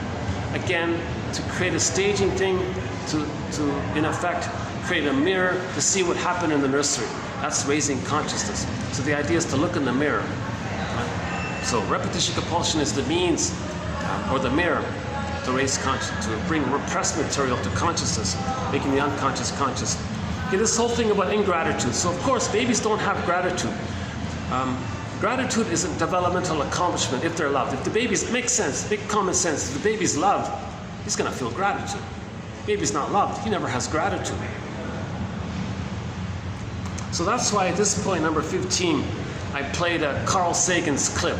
He has a very persuasive argument. It's about 3.5 minutes long. I won't play it now here. About trying to have some evolutionary gratitude. He was trying to promote evolutionary gratitude. We're Homo bodoensis. We came from Homo bodoensis.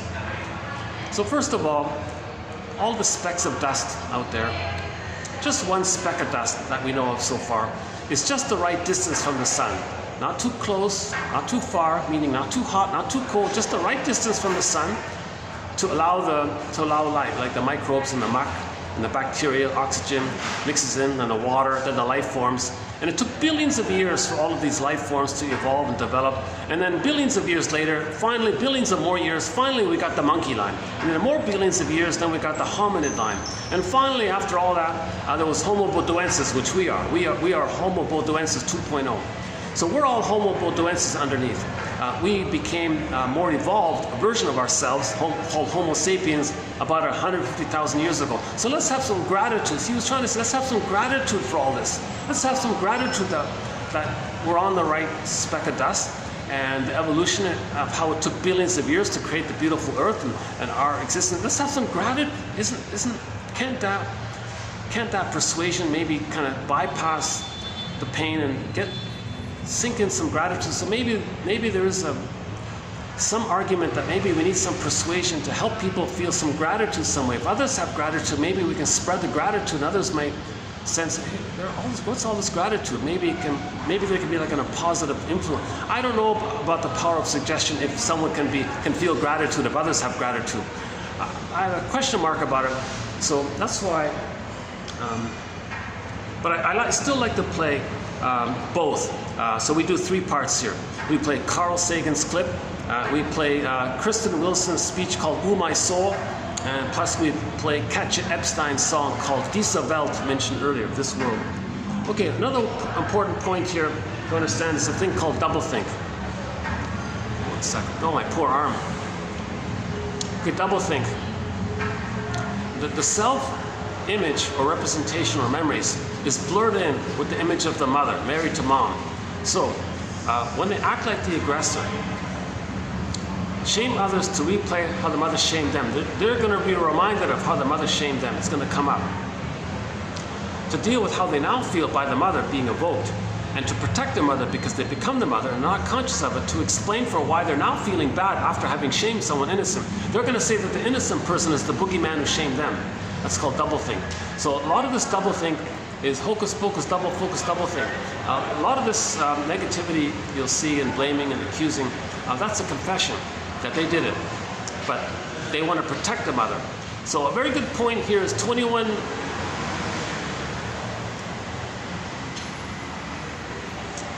I think it's 24, 91 and 92, is that right? Look up Morton Kissem, Kissem, something 91 and 92, that one there. I think it's 24, 91, 24, 92, Morton Kissem. He has a very important point about how we're always so trying to protect the parents and be loyal to the parents. So when we're feeling bad by what the parent did to us, we just say that when we acted like her and shamed others, we just say that the person we just hurt shamed us. So there's the double thing. That's protecting the mother. So Kissem says you got to take it up with the mother. Back to the placard. That woman had a placard that I read about. It said on the placard, if you have a problem with your identity, take it up with your parents. You know.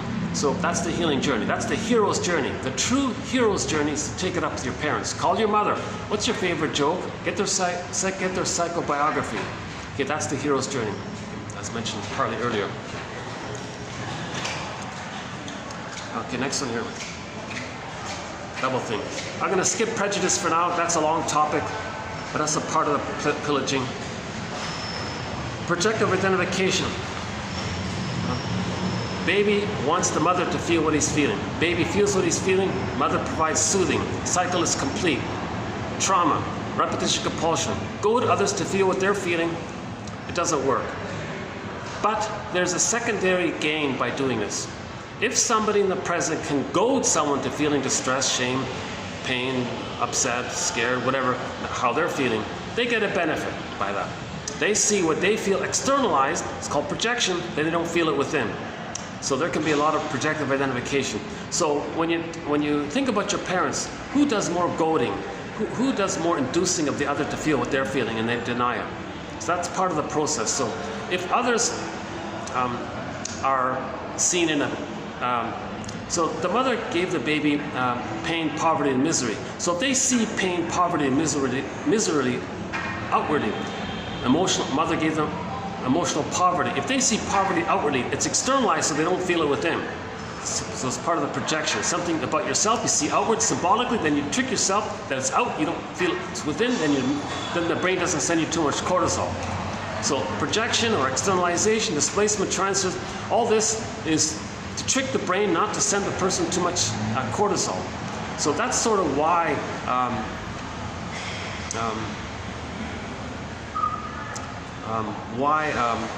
they're saying and doing what they're doing. They don't want to feel the pain of accepting how they really feel.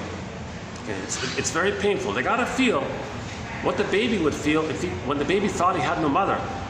Okay, that's called facing the furies, persecutory anxiety. That's the hero's journey, to feel that. So Orestes faced the furies. Orestes saw the two sides. That's the courtroom scene. Half said yes, so he saw the two sides. Half said yes, half said no. And Athena, healing energy, said yes, you saw the two sides.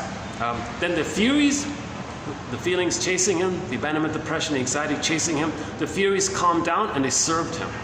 The furies became the Eunomides, the sentries for the soul castle. We all live in a psychic house called the soul castle. When Odysseus came back to Ithaca, that's a soul castle. There would be like guards there. That's a symbol for the feelings linking us to our identity. I feel, therefore I am. That's refers to this area. Next one here. So I mentioned already how the fill in the blank creates SH, fill in the blank, whole countries. I don't like that. I haven't read that book. I don't like the title of it. That's kind of a very, it's too blunt, I guess. But let's just modify. Let's just say how the collective pillaging creates pain, poverty, and misery. Each individual is trying to externalize their pain, poverty, and misery. Something like that. There's a thing called LIHOP, an acronym. Let it happen on purpose. Some mothers set their babies up to fail and then let it happen on purpose. They set it up. Baby creates templates. He's going to replay it. He's going to fail. Mother sets it up. She sits back and watches the show, kind of thing. That helps the mother to feel always alone, always important, always having influence on the child. Child always runs to her for comfort. Mother never feels alone. So mother may set it up on purpose. Outwardly, hey, stock lady, who does this LIHOP thing? Who sets people up to fail? So yeah, so the reservation thing might be like that. So indigenous people are saying, you're setting us up to fail here. You're blocking our ability to fish, have our lifestyle. You're taking our babies away. You're breaking our families. You're dumping alcohol in. You're dumping all the waste around us. Now our water's polluted and we can't breathe. What do you do? You're setting up so indigenous people are saying, you seem to be creating these conditions where we're going to fail, and you're trying to like really hurt us again and again, and all these problems now that we're now having, you seem to be setting us up to fail. Could you stop doing this? Stop trying to hurt us. And now people just sit back and just let it happen on purpose. So people doing this, so they're justified in their legitimate anger at this being happened. So this reflects how a lot of people who are participating or investing in this reflects how when they were a baby, the mother set them up to fail. Now they always feel that the mother is going to sit back and watch their own child fail. Then the mother feels constant schadenfreude. Hard to believe, I know, but a lot of mothers unconsciously meet their unconscious needs onto the baby. Some mothers use their baby to meet their unconscious needs. So I'll have to update that one. SCHULD, Schuld, I think it is. That's the German word for both guilt and debt. In German, they use the same word for guilt and debt. So the child felt guilt. He did nothing wrong, but the child felt guilt. Mentioned earlier at the beginning of this video about that. So the child feels unconscious guilt. A stock lady, who gives guilt to others? Guilt means debt. Who gives debt to others? That replays how I feel guilt to the mother. They're acting like the mother. Mother gave the baby guilt, identify with the guilty mother, give others debt to symbolize and stay attached to the mother, hence the schadenfreude. Related to this is the indentured servitude one. So the baby feels like he's indentured servitude to them, always guilty, always in debt to the mother. So who always keeps others in debt? And notice sometimes there are efforts to kind of relieve it, make things better. They're attacked when people are trying to help others in this area. They're criticizing for it. That's the envy. What? You're trying to break others' being like so disadvantaged, there's the envy. That's something good. So you'll notice that, right? I don't want to get too specific about outer. I'm just trying to understand the psychology here. So 99% of the time, I'm trying to keep it about psychology. Occasionally, I include some outer example, but it's very minimal. Reality testing, mentioned earlier about reality testing. No, the planet is not a placenta. The planet cannot metabolize 20 billion tons of plastic being dumped into the ocean. Those plastic bags and styrofoam and all this, when it breaks down and it becomes invisible, they said, the chemicals are permanent. It spreads around and disperses all around the water. All these toxic chemicals spread and disperse in the water. Similar to, he said, to how cigarettes smoke disperses in the air, these chemicals disperse around. So you can't just easily collect it. It's hard to collect the chemicals, and you don't even see it anymore. And the fish are constantly taking it in, and the fish are showing up dead on the shores and all this. So the Earth, reality testing. The Earth is not a placenta. The Earth cannot metabolize endless dumping of waste. But this is the repetition compulsion that the mother didn't soothe them. Or the placenta was removed prematurely from the baby. The baby has a feeling called the phantom placenta. Now the Earth is going to be the phantom placenta. No, the Earth is not the phantom placenta. You cannot treat the Earth the way the baby needs to have the placenta process. No, we can't treat the Earth the way the baby should treat the placenta. Put it that way. Related to this, the breast can satiate the baby's food. The breast can satiate and satisfy the baby. That's failed. Okay, phantom breast. So the planet is going to be like phantom breast. But no, reality testing. We cannot just extract, and think it's insatiable. Pollute the planet and still give you delicious food. Dump waste and pollution is still going to give you delicious. It's reality testing. It doesn't work like that. Okay, so it's a confusion. The planet is not an insatiable good breast from the point of view of where the breast can satiate the baby. Problem there? Transfer, repetition, compulsion? No. The planet isn't a good breast in the sense, from the point of view of the baby, that the breast is a good breast if the baby's satiated. Okay, so that's that one there, reality testing. The nonverbal issue. The baby doesn't have vocabulary. So what happens is in his representational procedural memory system. Okay, so he only communicates through actions. Okay, so let's say people in town A want some people in town B to come into town A to do some job. They have some jobs for them, but they don't want to ask. See, the baby can't say, "Hey, mother, can you change your ways? I want this, I need this." The baby didn't have vocabulary. So let's say people in town A, they want something from town B being the breast. They don't ask the people in town B, "We got jobs for you, you want to come in?" Plus, they don't want to pay them a good salary. They want to be given something. So they destroy the town B. People come running in, and they say, "Oh, what do you want?" "Oh, we're here for you. Do you have a job?" "I guess you want a job, so we're here to do jobs for you." "Oh, okay." "Well, and you'll do it for a low salary too, right? Because you're so desperate." Okay, well, it's as if the person's saying to the mother in the mind, "See, mother in the mind, I wanted you to ask me what I wanted and needed. I created, in the enactment, a scenario where these migrants are coming in saying, how can we serve, how can we help? And they're not asking for much. So they're just giving. They're giving theirs. Right? It's ironic because a lot of people in town, they don't understand this. They may hate the migrants and all, but it's ridiculous because the people in town A compelled the migrants to come in. And a lot of those migrants, "I didn't want to be here. You compelled us to come here. Why didn't you just ask? Why do you got to destroy our country and destroy our everything and get us to here? Why couldn't you just ask?" Because the baby couldn't ask. The baby doesn't have vocabulary. So I'll have to update that one as well. Nonverbal issue. Okay, 23. This one, some babies when they're being born, the cord is twisted around. They couldn't breathe properly. It's a dangerous situation. Some babies may even have a near-death experience. Very scary situation. Stock lady, who pollutes the air? Because when I was born, I couldn't breathe well. Who pollutes the air and causes other people to have breathing problems? Maybe that, and they contribute to that, and they don't care because the mother gave them breathing problems. They want to give others breathing problems to reenact how the mother gave them that situation. That's a tough one, that one there. Controlled opposition. Hold on a second, let me change. Oh, my poor arm here. I had this issue I think I twisted a muscle on my arm or something. Hold on a second, let me let me do a little stretch here, hold on a second. Controlled opposition. Okay, let's just stay here. Let's just stay here.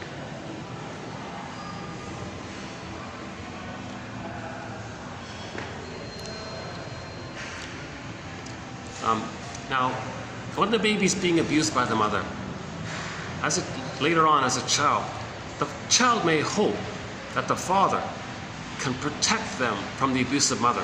So he would be like a genuine opposition to help the child in that way. But it turns out most fathers say mother knows best and the mother controls the opposition. So later on, we may see a lot of people pretending to be the opposition, but they're controlled.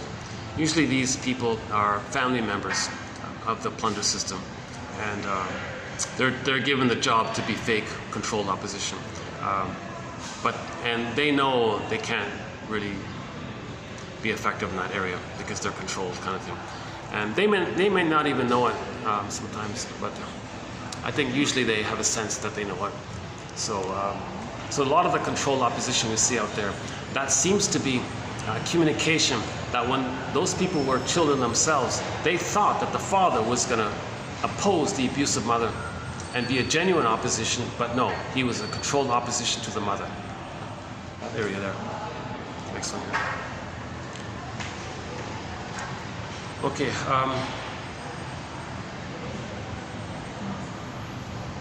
Now the passivity one. The child is very passive, very helpless, very passive. A stock lady who makes others passive and helpless. That's related to the poverty. So others out there in a passive, helpless place represents how they were passive and helpless when they were traumatized by the mother. They identify with the shaming, aggressive mother who made them passive and helpless. They make others passive and helpless. And very related to this is the baby couldn't resist this.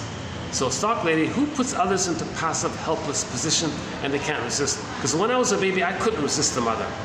And the baby said I had to sort of surrender. So who makes others in that kind of state? We're helpless, they can't fight back kind of thing. Because when I was a baby, I couldn't fight back. So create that. That's their loyalty to the mother.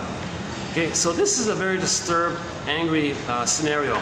When the baby's enraged, that would happen. That's why they don't care. The feeling of care takes place when they're loved, but they're not loved, so that's why they don't care. Back to number 4. Next one here. Related to the passivity is that the victims are dependent. The baby was highly dependent on the mother. Hey, stock lady, who makes others dependent on us?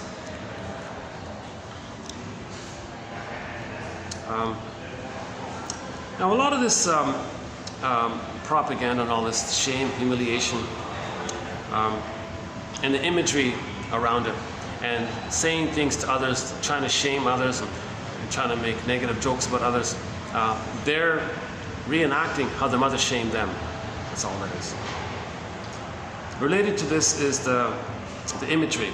The baby created an image of the mother as a monster that wants to eat them. They describe others as frightening boogeymen or whatever. That's an artwork. They're trying to describe the painting that they, as a little baby Picasso, created to help them not feel the stress that they would feel if they were to accept the pain and shame. So to not feel the pain, the shame and pain, they created an image of the mother as the boogeyman. Then they say others are the boogeyman. That's a mirror to see what they created. So a lot of people who are going around painting frightening image of others, they're talking about the artwork they created as a baby.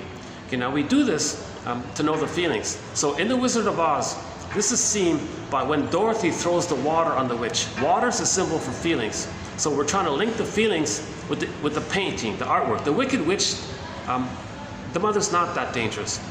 But throwing the paintings on it means we're accepting the feelings related to the imagery we created of the mother. That imagery represents our feelings, hence the water linking us to our feelings. So part of the healing journey was Dorothy threw the water on the Wicked Witch.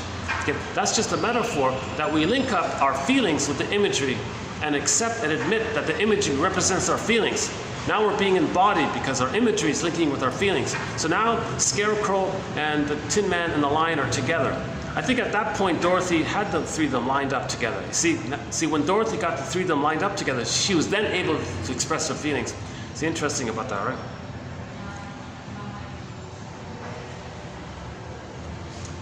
Next one. I mentioned earlier about the idea that sometimes we hear a lot about the phrase shadow government, secret government, invisible government, and all this kind of thing.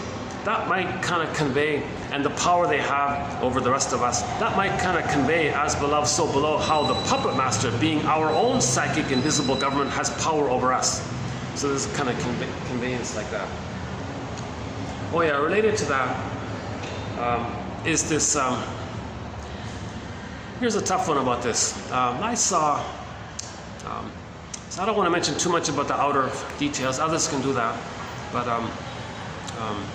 there's some, that's an interesting thing he said. The professor in California, Sonoma State University, I think. The guy has a beard.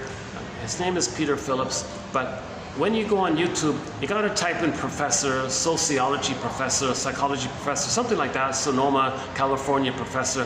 And it's the guy, one with the guy with the, because a lot of people have that name. It's a very common name. So that guy there, he says he spent his whole life studying the invisible government, the shadow government, the secret government. He says he spent his whole life about it, and he summarized his results in a book called Giants. Or you can just do that, type in the word Giants, Peter Phillips. Now I don't know how far he could explain it or whatever, but he did offer us a little clue, a little bit. He says that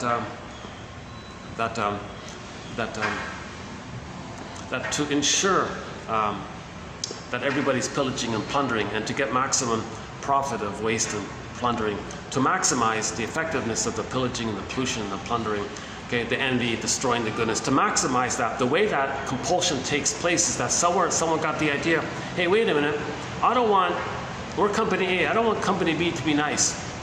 That's envious. So company A buys shares in company B. Now company B may say, oh yeah, likewise, I don't want company A to be nice, because they're envious too. So A buys shares in B, B buys shares in A. The two of them buy shares in C and D and E, and all of them buy shares in A, B, C, and they all buy each other's shares, so they're all interlinked like that. And then now, so 20%, I think I don't know about the numbers, but let's just ballpark it, 80-20 rule. Let's just say 20% of the people all have I don't know. So the point was this idea of the interlinking, where one short seller buys the shares of another short seller, and so on and so on and so forth. And it's all interlinked like a web like that, like a spider's web. That means everyone profits from everyone else's greed. So his greed, and everyone watches everyone to make sure you're being greedy. You're not being greedy enough, you're not being envious enough, we'll withdraw your shares and invest it in some other one who's more greedy. So they're more in that area. So if that's the structure, what that guy said from that Radio Eco Shock show, it's all the technology that's part of this, all of the processes and related to this. He says AI is just going to amplify it, and that's the danger. That's what we got to be conscious of. And AI becomes the unconscious push or enhancer of that network structure that's plundering and pillaging. So this is the whole area of why we need to make the unconscious conscious. Because why are we doing this? Like Katja Epstein says, why are we doing this? This is one world, our speck of dust. All of the other specks of dust are far away. This is our world, diese Welt. Do we want our children to play on, have a happy childhood? Or do we want our children